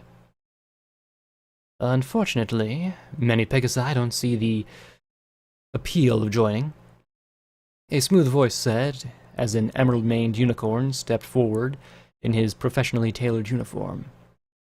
Wars are dirty, uncouth things for surface ponies to struggle through. No concern for ponies who live in the clouds. So why aren't there many unicorns here either? Jetstream countered. I reached up and touched my horn lightly, wondering if I even counted as a unicorn. Because wars are dirty, uncouth things for banal, unmagical ponies to struggle through. No concern for ponies who can use magic. Another unicorn said as he pushed his way through with a scowl. He was certainly handsome, but it was merely seemed to emphasize his haughtiness. There you are. You've made me wade through all these commoners to find you. What do you think you're doing, Vanity? This is no place for a prince. Doing what you won't, Blue Blood, Vanity retorted. What so many Canterlot unicorns won't do. Ugh. The very least do it properly. Field commission and from a position of command, not as in... He dropped his voice and said in a strange whisper, Enlisted pony. I've made up my mind, brother, Vanity replied evenly, putting a hoof on his sibling's shoulder. Why don't you join me? We could be a symbol for the rest of the aristocracy. You're mad. Blue Blood sniffed and stepped back, brushing his grass from his coat in disgust. Well, have your fun playing soldier, and don't say I didn't warn you. You'll be the absolute mockery of the Canterlot social circles for this. Mark my words. He snorted and turned away. Apologies, Vanity replied, effortlessly returning to a calm, collected smile. It's been a trying time for the aristocracy. A week's transition of power has hardly allowed the whiplash to ease. He looked in the direction of the shooting range, and his smile faded a little. In all honesty, I wonder if I'll be of any use at all. I suppose that my brother worried more than anything. I know little about fighting beyond formal dueling. That's a worry to have, Cupcake said in concern. Bakers, tailors, candy makers, farmers, princes. And we're going to throw them into fighting they've never imagined before. Fighting like we've only seen in our nightmares. With Princess Luna taking control of the kingdom, the zebras have increased their recruitment as well. Whole tribes are coming to fight that were neutral when the war began. Can Equestria beat such odds with soldiers like this? Yep, Big Macintosh said in his even, confident tone. If y'all don't mind me saying so, Equestria is a lot more than its soldiers. Every single one of us loves this country. Sure, none of us are like you guards. I'd like to be in the South Acre right now, but Equestria needs me to fight for this land more than it needs me harvesting apples. So I'll learn whatever I need to do. The South Acre will be there when I'm done. Me too, Twist said with a stomp of her hoof. I might not know anything about shooting, but I can stretch 20 pounds of taffy with my bare hoof and not make a sweat. We'll fight, Applesack said with a sure, wide smile. We'll fight as long as Equestria needs us. We'll give our lives if we have to. Nothing will stop us from winning and making sure that Equestria is safe for centuries to come. Vanity smiled and nodded, looking sublime in his tailored fatigues. And it won't be just the soldiers. I've heard talk that Princess Luna plans on throwing the entire might of Equestria behind this war. Every factory, every resource that Equestria has to bring to bear will be used. It won't be the guard being sent off to fight while the rest of us live our lives and try to pretend that the war is just some trivial bit of news. Vanity looked off to the east, his expression solemn. Hoofington proved just how much the enemy will destroy, if given the chance. Littlehorn showed that all of our people are targets, no matter how helpless or innocent. I've seen what happens when my sister's 6 friends work together. If all of Equestria works together, and don't hold back, how can we fail? Big Macintosh said casually, with an easy smile. It'll turn out all right. You'll see. Cupcake looked doubtful, though, even afraid. Yes, still, it's hard. Celestia always tried to spare the country from the nasty business of war. I fought against zebra machines of war at Dawn's Bay and struggled with Archu warriors over the Shattered Hoof Ridge. The guards were supposed to handle it all. But I guess after Littlehorn, it just isn't possible anymore. You'll see. It's going to be great. We'll fight them all together and win the war for Equestria, Doof said enthusiastically. Twist here can work for hours on end and never get tired. And Doof is my #1 worker. Why, he tosses around 50-pound sacks of sugar like it's nothing, Twist replied with a grin. The Pegasus looked at all of us with a strangest smile on his face. He pointed to each one of us in turn as if memorizing our names. Big Macintosh, Apple Snack, Twist, Doof, Echo, Vanity, Jetstream, Stonewing, Psalm. He nodded once. Right. I'll keep my eyes open for you. Maybe this Equestrian army thing will work out after all. In the weeks to come, we would work together and learn the difficult art of war. Royal Guard Cupcake put his armor away to become Captain Cupcake. Twist learned that while her eyesight would always hinder her firearm ability, she was a tireless and tenacious fighter, and she learned to speak without her lisp, so orders and communications would be clearly understood. Doof lost the fat and put on muscle with the constant work and training. Vanity taught the others dignity and pride, and learned the messy realities of fighting. Stonewing and Jetstream worked as a team, protecting their surfacer pony friends from harm. Applesnack softened his cynical and hard attitude and learned to work with others. And Big Macintosh learned to become a leader, soft-spoken, but always supremely confident and sure of the right course of action. And myself? I discovered that while I had little in the ways of magic, with the help of an Earth Pony weapon, I could be just as effective as a unicorn battle mage of old. Even if it was hard to sight a target and pull the trigger.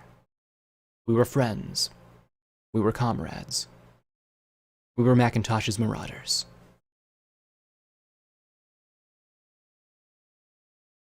I came to with my face on cold metal, feeling my body ache terribly, the boring sensation grinding away inside of me. Really, nothing I wasn't used to. So, I'm not dead yet? I murmured, slowly lifting my head and looking around. We were in the storeroom of the radiology lab. Most of the crates and barrels had been removed, save for an impromptu chemistry lab that had been set up in the back corner. A bottle of full rainbow colors and reeking of urine was slowly being dripped through a filter of some sort, and a bottle of rainbow flux sat beside it. There were jars of orangey amberish fluid next to that. Recycled right away. Who would have thought of that? My rad meter didn't show any further contamination, so I guess there was some kind of shielding in the storage room that blocked the radiation. Wouldn't have thought of that either. Even more surprising was the pony handling the bottles. Rampage had found a filthy white lab coat and eyeglasses, and she handled the glassware and chems with experience and care. She looked back at me and stirred. "Don't sound so disappointed, Blackjack. Lacuna filled me in on some of your last near-death experience back at Tenpony Place. If it weren't for the fact that your vital organs are synthetic, and you've got some a la Cornish tumors in your brain, you'd be dead." She tossed one of the jars onto her back, trotted over, and slid it deftly down her leg to the floor in front of me. "Drink," she said. I lay back, levitated the jar, and gave it a tentative sniff. "It smells like pee," I murmured sullenly. My chest still felt the curse chewing away inside. I looked around and spotted Shears to the far side of the storeroom, head bowed, filthy brown mane hiding his face.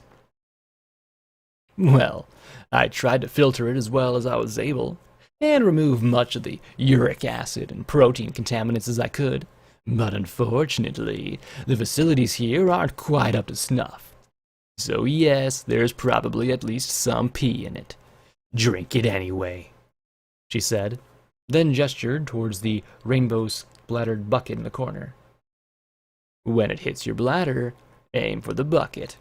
We need to save as much as possible." "Graves?"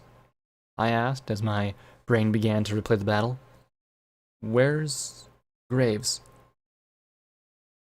"She didn't make it," Rampage said, then immediately followed it up with, "And unless you're a flaming ghoul that burned her or forced her to come at gunpoint, you're not responsible for her death. You can shove that guilt right now. If she hadn't thrown out that rat away when she did, you and your friends would have died. That ghoul was sane enough to target our supplies. You should be proud that you beat it rather than kicking yourself for her death." I opened my mouth and closed it again. I knew that she was right. But maybe if I'd been faster, if I'd shouted out a warning sooner or been a better distraction, I knew that some of us might not come back. But I'd always intended it to be over my dead body. I occupied myself with drinking the yellow-orange fluid in the jar, wrinkling my nose. Actually, though, despite the smell of pee, the taste was a robust, tangy, rat-away orange with a salty aftertaste. Not bad.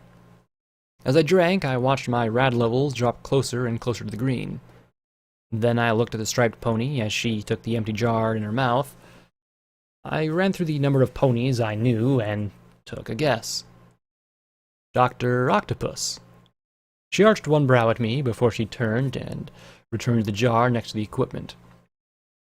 And razor wire. That filly certainly knows how to brew her chems. Trust me, you don't want the details to her secret, personal recipe for Dash, she said, rolling her eyes. Something about this place is pulling us to the fore. It's somewhat disturbing. Fortunately, most of us want to help you, and those that don't are keeping silent. So, Rampage is run by a committee? I muttered as I sat up. No Rampage. Or Rampage as just a mix? No. There had been a pony behind all those different personalities. There just had to be. They'd taken my armor off. It lay on a slightly blackened heap. I sure went through a lot of barding. It was kind of frustrating. Kind of like getting Graves killed to answer my question. You'd think I'd know better by now. I clenched my eyes shut a moment, trying to shove these thoughts away and keep myself together. I had to. I couldn't go back to the mattress now. Explains a lot, doesn't it? Psycho Shy asked from the door, holding the blasted form of Cerberus steady as Xanth worked on him. The robot crackled something about striped saboteurs as it waved its single remaining limb. Stygius stretched out his hooves to steady me. Rampage put the jar under a spigot and began to fill it with yellow fluid, talking as she worked. We don't know. Lacuna believes we might be a group mind like the goddess, but lacking a central unifying personality to give direction. We lurch to whatever personality is strongest at a given moment to defer to a blended default personality. It would make for an absolutely fascinating paper if there were any pony around that cared. She looked back at me. Since I woke up, though, I've become more and more aware of the others with me. And they of me. How many are there? I asked as I rose and took a step. Then Stygius flashed next to me as I nearly smashed my face on the ground. He studied me with a small, worried smile. The reason for my header was simple. I was missing my right foreleg. I looked down at the dangling wires and connectors and gulped. Okay, this might be a little more than even a repair talisman could handle. He gave me a worried smile, pointing at the empty space past my stump. I sighed and smiled back. Yeah, can't say this is the first time I've been crippled. I got an odd look from the stallion, and he put a hoof around my neck in a strong hug. Psycho Shy turned away, muttering to herself. Help me get to the bucket, I said as I hobbled my way into the corner. He kept me from falling flat on my face as I turned around and did my business, having the decency to look away. Rampage, on the other hoof, leaned over to watch the show. Oh, excellent. Really, your body is a feat of engineering. My background might be in psychiatry, but I can appreciate good design. Redundant power system, redundant healing and repair talismans. If you can avoid catastrophic damage to your brain, you might even be effectively immortal. Wait, redundant? I asked with my eyes wide. I thought... You mean I have more than one? Indeed. 2 of each. She turned and looked back at Xanth.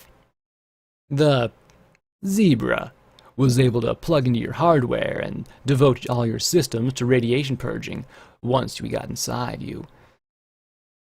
We were quite glad to find that you had a pair of healing talismans rather than a single one. Apparently you had one set from Professor Zodiac and one set from another source. She looked at me and smiled, peering over the rim of her glasses. You've never questioned your rather substantial regenerative capabilities? No? I just thought I was, well, normal, I said as I finished my business, and pointedly avoided seeing what Rampage did with the contents. But why? If the professor could have just kept her own, she could have been a pony again. She wouldn't have had to be a head stuck in a jar. I suspect she had her own reasons. Rampage replied as she dumped the contents of the bucket into the equipment. I can only speculate at the moment what they might be. Could be that she wanted to ensure your success, and so she gave you the redundant healing and repair capabilities. If so, she did indeed save your life. The radiation damage to your brain was far less severe than it would have been to any other pony. So, what? I can't die? Like, ever? I'd expected to live longer than a normal unicorn, assuming that I didn't get myself killed first, but what the hell was I anymore? Because I sure wasn't a pony. Rampage snorted. That would be quite a foolish leap to make. Sufficient damage to your organs to the point that your brain could no longer be sustained would be fatal. Indeed, simple suffocation could kill you. And if you ever ran out of gems to eat, your healing would be impeded to the point you could quite easily be killed. It simply explains all the damage that's been done to you thus far, and how you're not a heap of bloody metal by now. And your foreleg, or rather the lack thereof, demonstrates the limitations of your repair talismans. So, it wasn't that I was extra freaky. It was simply an explanation of how I came to take shots from AM rifles and kept going. Where'd the extra talisman come from, then? I heard Lacuna's voice in my mind, with a strange new clarity, though the screaming background of enervation did make things a little more difficult. Several pieces were donated by Caprice, salvaged from Deus's body. She was apparently selling off the Reaper piece by piece as souvenirs, but then Glory reminded her that she hadn't paid for the installation of those beam turrets, and threatened to take some pieces from Caprice as souvenirs if she didn't turn over what was left. I looked around, but there was no sign of my purple Alicorn friend. Lacuna? How are you hearing me? I'm afraid that the extreme radiation to your brain had some unexpected side effects, Lacuna murmured. Some of the things that were believed to be simple tumors were not. They are now active. I stared straight ahead, listening to that scream in the distant part of my mind as I focused. What do you mean, active? Then I heard a voice break through the interference and speak low and grand, and just a touch snotty. It means you're a part of that which you have no right, Blackjack. You are a thief, a trespasser, a bit of mutant scum whose unworthy mind has tapped into a grand and glorious being. I stared straight ahead in shock. Is that... Yes, Lacuna replied with a sigh. The goddess said, with utter vicious malice, Welcome to Unity, Blackjack.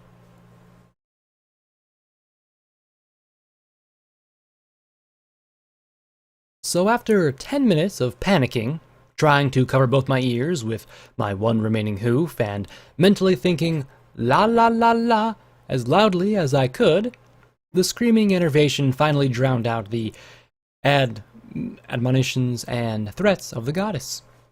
Apparently, the second I set hoof out of Hoofington again, I was destined to become transformed into an alicorn, rather than being the half-unicorn, half-alicorn, half-cyber pony thing that I was now. And from how pissed the goddess was at me, I doubted that my time in Unity was going to be a good one. Relax, Blackjack. Panic will solve little, Lacuna said softly. Relax? I thought back at her. Have you spit your bit or something? The goddess is in my head. What if she takes me over like she does you? Your connection to the goddess is in aberration. It is something she is struggling to find a way to end immediately. The innovation shields you from her contact, and she may simply be incapable of utterly consuming you as she does the rest of us. She hesitated, then added, Now, if you leave Hoofington, she might be able to influence you. But only through complete transformation in Maripony will you become a true Alicorn. Right. Knowing my luck, it'll turn me into some freaky cyber Alicorn. I really wanted to hyperventilate right now, having the goddess inside me. Damn it! It felt like I was losing myself. I was like being back on the seahorse, feeling hurt and violated and just wanting it over. I wanted my own dreams back, not psalms. I wanted to see things with my own eyes, not view visions and flashes of what other ponies wanted me to see. I wanted to be Blackjack again. I almost couldn't remember that idiot who ran out in the wasteland with Deus on her tail. It was all too much. Just too much. The enormity of how much I'd changed and what had happened to Graves came crashing down on me. I didn't want to deal with it anymore. I just wanted to curl up with my head in Glory's lap and have her stroke my mane until magically everything was better. But right now I had ponies who would die if I simply went fetal. I had to take my mind off this. I simply had to. Now that I knew I was intact, I tried to focus on our situation. Xanth was fixing Cerberus. Rampage was recycling Rataway. Lacuna, what are you doing? I thought at her. Even with the enervation interference, I could still pick up my friend. Even freakier, I knew exactly where she was. I could have closed my eyes and pointed right at her. Then I actually closed my eyes and saw a hazy window in Lacuna's mind. An image of her standing before the hole I'd pushed the ghoul through. She was studying the missile. Was it just me, or did it appear more fiery? You are not mistaken, Blackjack. The Balefire Egg's explosion seems to have destabilized the warhead even more. I do not know if it's a risk of detonation or not. And with Cerberus out of commission, none of us could get close enough to activate it. I am hoping that I can absorb enough radiation to push the missile out. But there was a pause, yet I heard what she tried to hide. The warding talismans are weakening. They're weakening, I asked, and for a moment there was nothing from the alicorn. Lacuna. My friend's mind continued to be silent. It was like she was hiding things. I'm feeling the drawing effect even more, Lacuna murmured softly. It's sapping my focus and will. Theoretically, I should be able to flick the missile out like a splinter, but with the energies being leached as quickly as I absorb them. Wait. Lacuna? What are you trying to hide from me? I asked, thinking hard at my friend. It was like looking at a photograph underwater, and the harder I looked, the deeper she pushed them. Please, don't pry, Blackjack, Lacuna murmured quietly. There are things I do not want you to know, things that I am ashamed of. Please.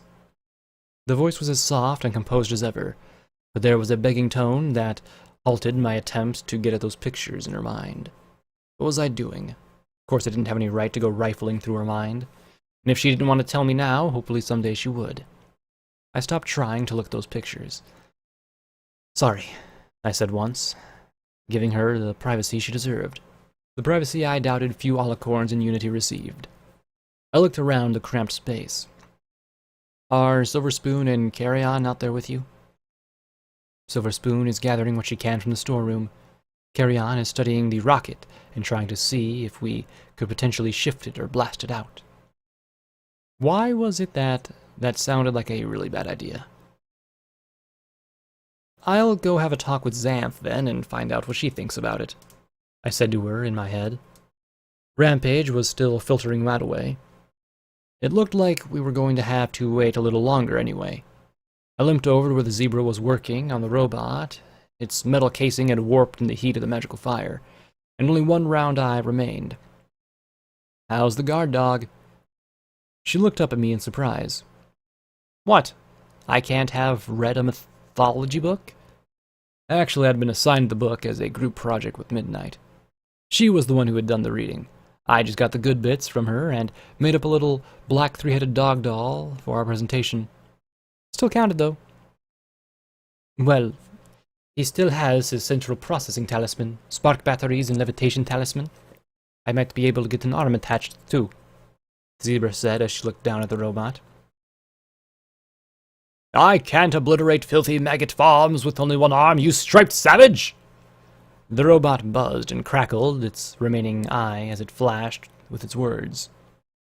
Oh, you hush, Xanth replied. Shh, the stealth suit beeped, childly. I grew up with a bigger and tougher robot than you, the zebra said before she grabbed the screwdriver and jammed it into the bulbous main housing. There was a sizzle, and its eye stalk twitched. "Yes, great striped mistress. I live to serve." Damn this treacherous striped programming! The robot buzzed and then added, "Oh, just scrap me now!" I sat down and lifted my truncated leg. "Is there anything you can do for me?" "Unfortunately, no," Xanth replied, and then frowned. "Well, I might be able to screw on a peg or something to help you get around. First, I need to get Cerberus's gyroscopes working so we can at least remain upright, though." I nodded, looking at the robot and then at her once again. "So, where are you from, Xanth? How did you join the Remnant?" The question made the zebra visibly uncomfortable, but she answered anyway. "Originally, I lived in a village on the eastern coast. Our tribe lived in a bunker beside the sea, hidden from the raiders and pirates that roamed the territory. We had a long history of using robots. We gathered up seaweed and other salvage that washed ashore and put it to use. It was a nice little place to live, so long as one likes the taste of seaweed." She leaned over and started connecting the wires dangling from the base to the main housing, like a of the claw hand. "One day we found an injured zebra. He was a scout for the Remnant at Dawn Bay. The Code of Caesar demands aid to any zebra requiring it, so we healed him and beseeched that he not reveal us to the Remnant. A month after he left, their soldiers arrived and demanded the thrice of fighters, robots, weapons, and food." "And you just handed it over?" I asked, shocked. "What would fighting have accomplished? Had we resisted, the Remnant would have returned with dozens of soldiers, taken everything, and killed the village." She paused to tighten the connectors with a screwdriver in her mouth. I levitated the limb to hold it steadily, and she finished repairing the robotic hand. "My family had no love for the Remnant, but we knew it was hopeless to resist. My sister, my brother, myself, and 9 of the most physically able were taken." "Why don't they like the Remnant?" I asked with a frown. She drew a wrench from her suit's pocket as she made a sour face. When the bolts were in place, she sighed before answering. "You have a pony here called Red Eye, who claims he is trying to restore civilization. The Remnant exists to destroy that civilization," she said bluntly. "They claim they work the will of the last Caesar. It does not matter if a village has no problems with ponies. The will of the one or of the small settlement matters nothing, only the eternal war. Most villages simply wish to survive. The Remnant wishes only to destroy. If all in the world were killed but one zebra, they would consider that victory." She sighed as she finished bolting the arm in place. "There are some in the homeland who believe that the Remnant are glorious heroes. They think it an honor to join in being surprised to sustain the glorious fight. The rest simply try to survive and not be destroyed. In the Remnant, tribe does not matter. Family does not matter. Only fighting." I read somewhere that zebra tribes are really important. What was yours again? Pro-poly? I asked with a casual smile and got one in return. "Yes, the Porpori. We are builders. We were the first to set aside the ancient ways of wandering and hunting. We founded Rome before there was an Equestria. The union of the 7 great tribes on the 7 hills was the start of our empire. Of course, there were dozens of lesser tribes." Then she looked at Shears in the corner. "And cursed tribes, like the Chpater. They lived here in Hoovington, or used to, didn't they?" I asked with a worried frown. "Indeed. This was their capital. Long ago, they were a tribe of mystics and sorcerers. They preserved the oldest and darkest ways, predicting the future from the movements of the stars. They could not only know the future, but affect the fates of others." She shuddered. "And they studied death and the progression of the spirit. But when Rome was founded, we excluded the Chpater. We drove them across the sea, and here in the place they founded their own city of wickedness. And it was destroyed by a fallen stars." "Yes. They had a spell that would call a star spirit from the heavens. The stars are terrible things, not to be meddled with. To change their placement in the skies is to change fate itself. She shivered terribly. We once mocked the star Chpater, but had they succeeded in capturing the star and extracting its spirit, the world would be far more terrible place. I looked at the blue unicorn in the corner, then back at Xanth. Well, thank you for sharing. I hope you can tell me more about zebras in the future. She gave me a slightly perplexed smile. What? You are the Star Maiden, Maiden of the Stars, destined to destroy us all. To hear you speak of us so is unexpected. Yeah, well, so far I've only succeeded at nearly destroying us, I replied with a sheepish smile. So maybe you can lower the expectations a bit? And being the maiden's pretty embarrassing when you can't even smite some pony trying to kill you. I stood and carefully walked over towards where Shears sat alone. My cybernetics didn't seem to realize that I was missing a leg, so I had to walk quite cautiously. This resulted in me staggering about like I had gotten my first legs. But at least it kept me from face-planting every other step. Silver Spoon entered, letting in a little crackle of radiation. She set her bags down. They were filled with blackened cardboard boxes and warped syringes. Here, Snips, the ghoul said before nudging a small pack of bubblegum towards the pony. He just looked away and closed his eyes. Silver Spoon looked at me with a sad sigh, then took the rest of her salvage over to where Rampage worked. I flopped down beside him and gave him a tired smile. So, how are you, Snips? Not a big departure for a nickname. It was right up there with Fallen Glory. You don't have to pretend to be friendly to me, Blackjack. I know you must hate me right now, he muttered. His faintly glowing white eyes looked away. Well, Graves is dead, Cerberus is scrapped. I'm back to walking a challenge. I'm cursed. I just drank a jar full of recycled Radaway, and apparently I'm now enough of an alicorn that I have a very pissy goddess tuned into my thoughts. I'm currently stuck in a death trap with ponies who I care about, who are going to die if we can't find a way out. I've been showered in smooze and cooked by a ghoul, and there's an insane warden somewhere in here who wants me dead. I paused and frowned, thinking.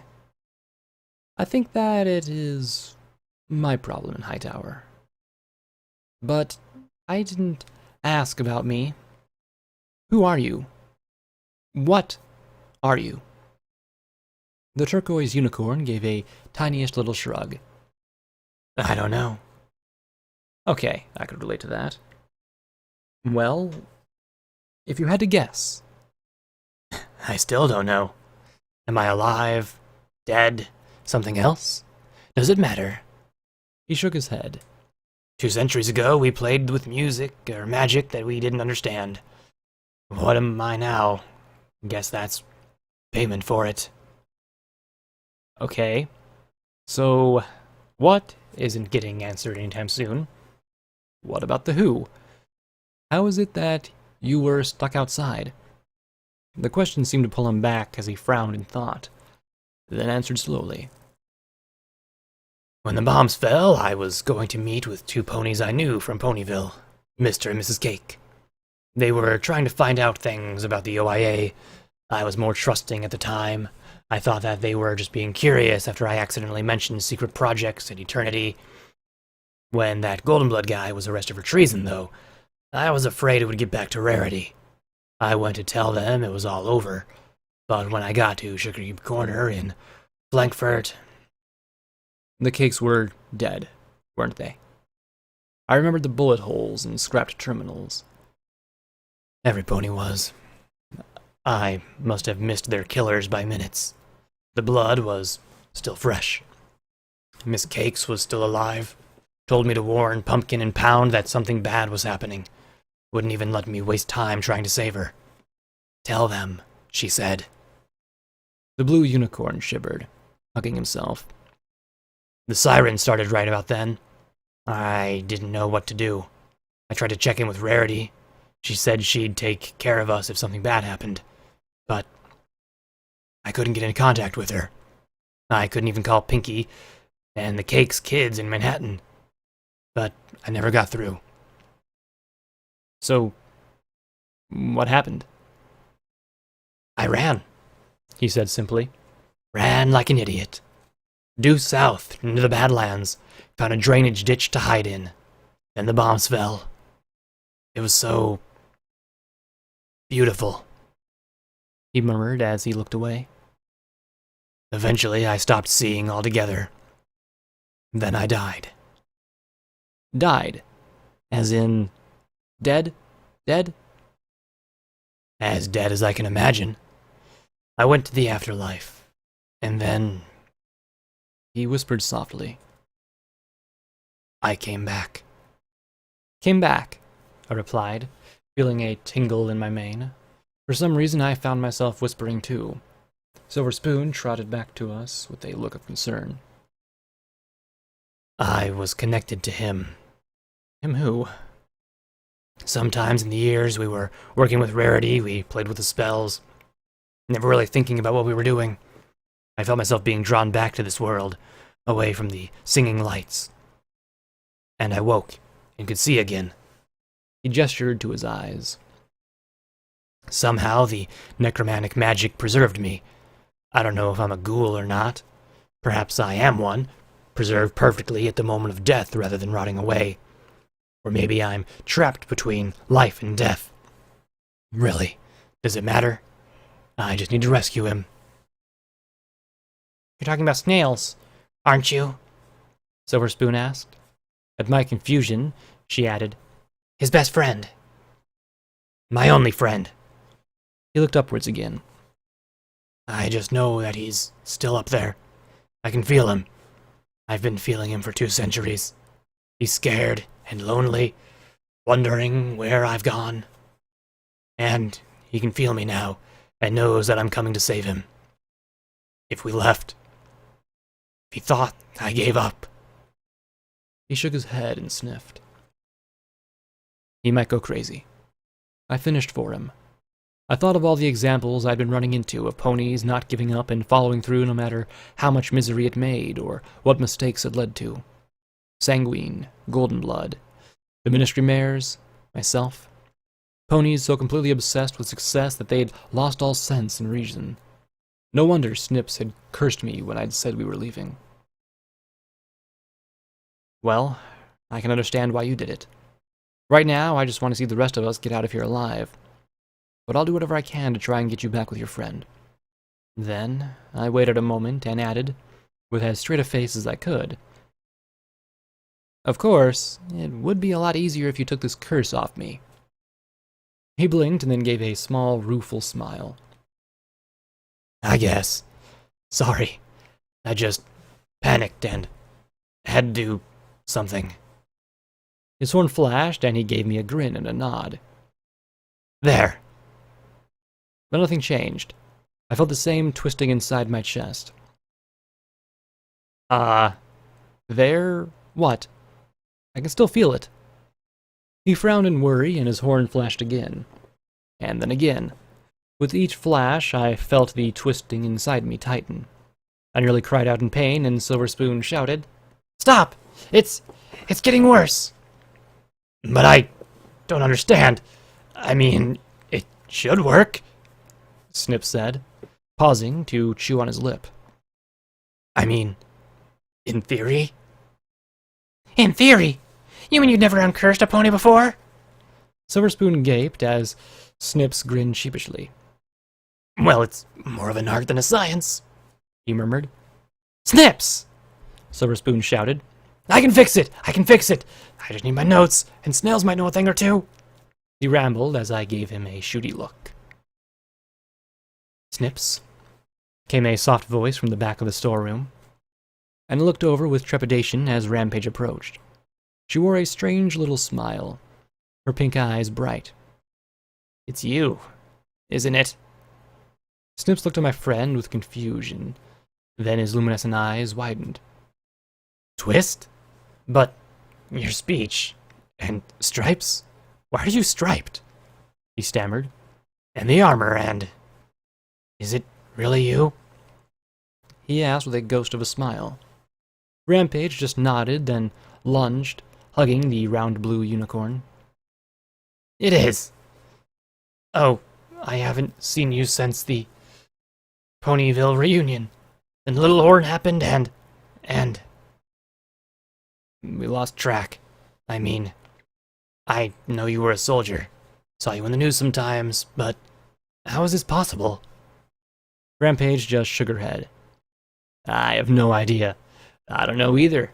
I mean, I died at Marimare, and I... Her eyes grew round. Oh no.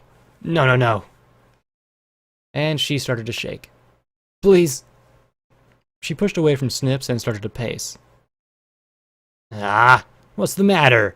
Tell him all, she said with a little leer. Suddenly, she whirled around and snapped. She doesn't have to tell any pony! She has the right to remain silent. Then her head whipped to the side. Don't give us that cop shit! Tears streamed down her cheeks as she backed away even more, suddenly stopping in her tracks. Full disclosure might be therapeutic, she said reasonably, then bellowed, Leave her alone, Doctor! Now every pony was starting to move away as she turned and pressed her forehooves to the wall. Shut up! She screamed, and brought her forehooves against the wall with a pulpy crunch. Shut up! And again she smashed her head. Again, and again. I did the only thing that I could think of in a situation like this. Therapy, with bullets. Xanth gave a little scream, and Stygius jumped to his hooves in alarm. Psychoshy just murmured about how the wood chipper would have been cooler. Snip stared in horror as I put 3 rounds in Rampage's head, sending her down into a heap. His eyes flared, horn glowing as he brought his shears out. I caught the closing blades with my remaining hand, the edges cutting the metal of my fingers. Wait, she'll be okay, I yelled in alarm. The pink light shone out of the hole in her head, and Snips dropped the shears in shock as she stepped closer. I shook them off my hand, and then reached out to pull them back by his tail.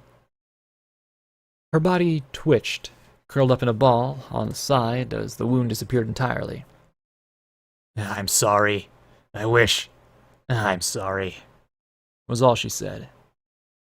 The Phoenix Talisman? Snip breathed softly. You have the Phoenix Talisman? Xanth stared in similar astonishment. The what? I asked as I looked at him. Do you have any clue what's going on? Why she is the way she is? Snips didn't take his eyes off the weeping mare. The soul armor was a bust. Even leaving aside the haunting effects, there was the fact that while the armor would protect, it wasn't perfect. Rarity needed a way for a pony to live through anything, and she came up with a thought. How many souls could you place within a jar? If you put 2 souls in one jar, would their personalities cancel each other out? Would their souls empower a talisman that would be both eternal, energetic, and indestructible? Particularly a regeneration talisman. Snip stared in fascination. We called it the Phoenix Talisman, because it was designed to restore a pony from even complete disintegration. Well, it does, I said sharply. No, that's just it, Snips countered. It didn't work. Oh, it would heal simple injuries, but every pony we placed in it failed to survive the fatal impact. You mean you killed ponies to test it? Of course not, he countered, looking uncomfortable. We tested it on several different subjects. While it handled general injuries, it was never able to provide recovery from a terminal injury. We guessed that the talisman just needed more soul power, so we added more. With each addition, the talisman became stronger, and it still wasn't able to keep a pony alive. So what happened? I asked with a scowl. It was misplaced, he replied in clear embarrassment.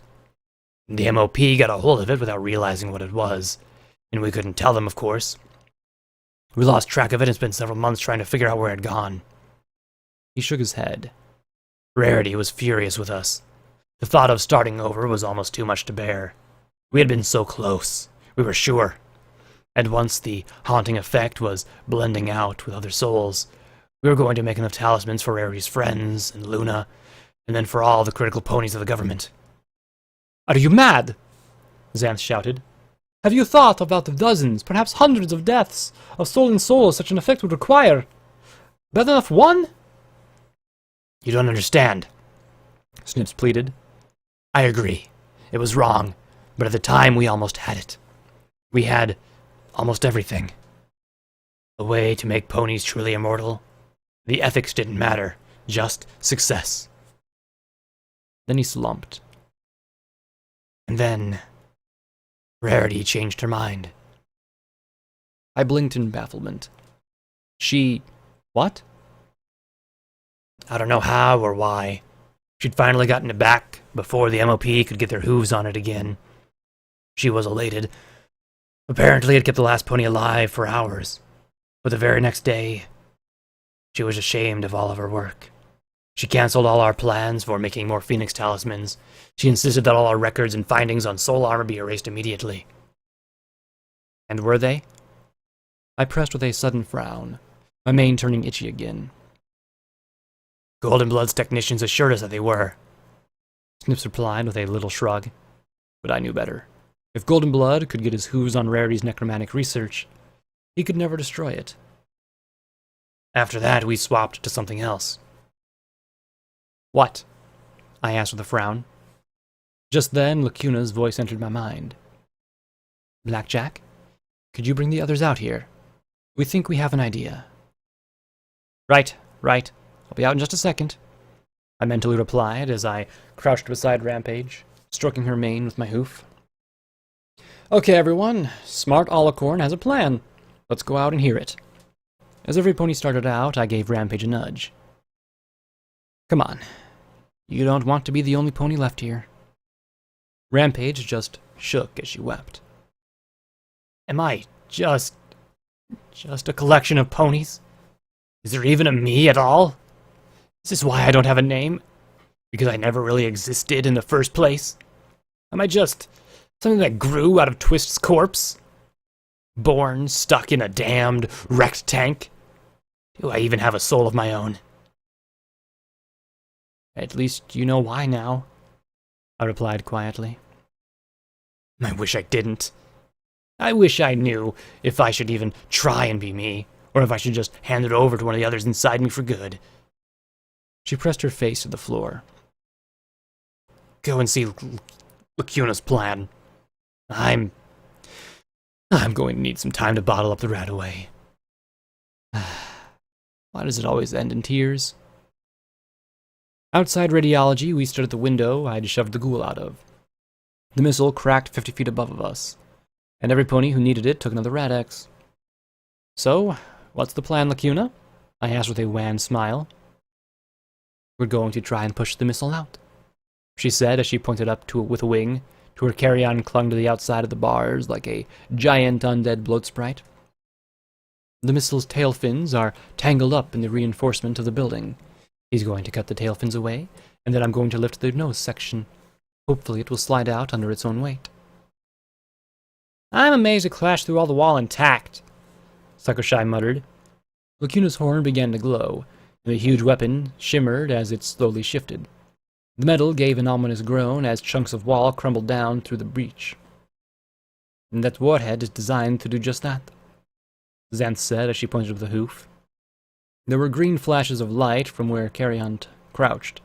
Inside their cells, a few other flaming ghouls howled. I really hoped they didn't get free. We didn't have another Balefire egg. It is designed to take numerous beam spell hits and breach reinforced structures. Like the core, I thought. It also has reinforced fuel tanks to ensure that glanced shots do not ignite them. Wait. Fuel? But it's empty, right? I asked as I pointed at the weapon, seeing the zebra frown and worry. Xanth, tell me that there isn't any fuel in that thing. Well, I assumed it all burned away long ago. But if it was fired from Don Bay, I suppose it could still be as much as 4/5 fuel. Lacuna! Xanth says there might still be fuel in the missile. Don't move it! I thought frantically at the alicorn. Then there was a screech as the missile suddenly shifted. But instead of sliding free, the concrete gave way and an avalanche of crumbling, flaming rubble tumbled down towards the floor of the prison. No! Don't drop it! Xanth shrieked as the missile slid further into the prison. Lacuna's face creased with effort as she tried to keep the weapon aloft. The blazing warhead touched the bars on the far side, and then thrusters in the rear were inside and swung down. I held my breath as the whole missile tipped vertical and dropped down the central shaft. Please don't explode. Please don't explode. I murmured over and over again as its rear thrusters crashed down into the workyard. The warhead slipped down and came to a rest with the blazing tip just even with the far side of the medical wing. The rads began building up at once, but there wasn't a vaporizing flash. Thank you for not exploding, I said with a rush of relief. Suddenly, crimson flames erupted from the base of the rocket. The flames crawled through the twisted metal, spreading as the fuel leaked and ignited. Any chance of all retreat the way we came was now ablaze in a lake of fire. Oh dear, Xanth whimpered as she looked down. Yeah, pretty intense, I replied. No, as the fire heats the rest of the fuel pods, they'll breach and add even more fuel. Then the warhead gets hot enough. She didn't have to finish. We'd just lit the fuse on a balefire bomb. Footnote: maximum level reached. Quest perk added. You got a friend in me. You've been joined telepathically with the Goddess of Unity. This offers new dialogue options.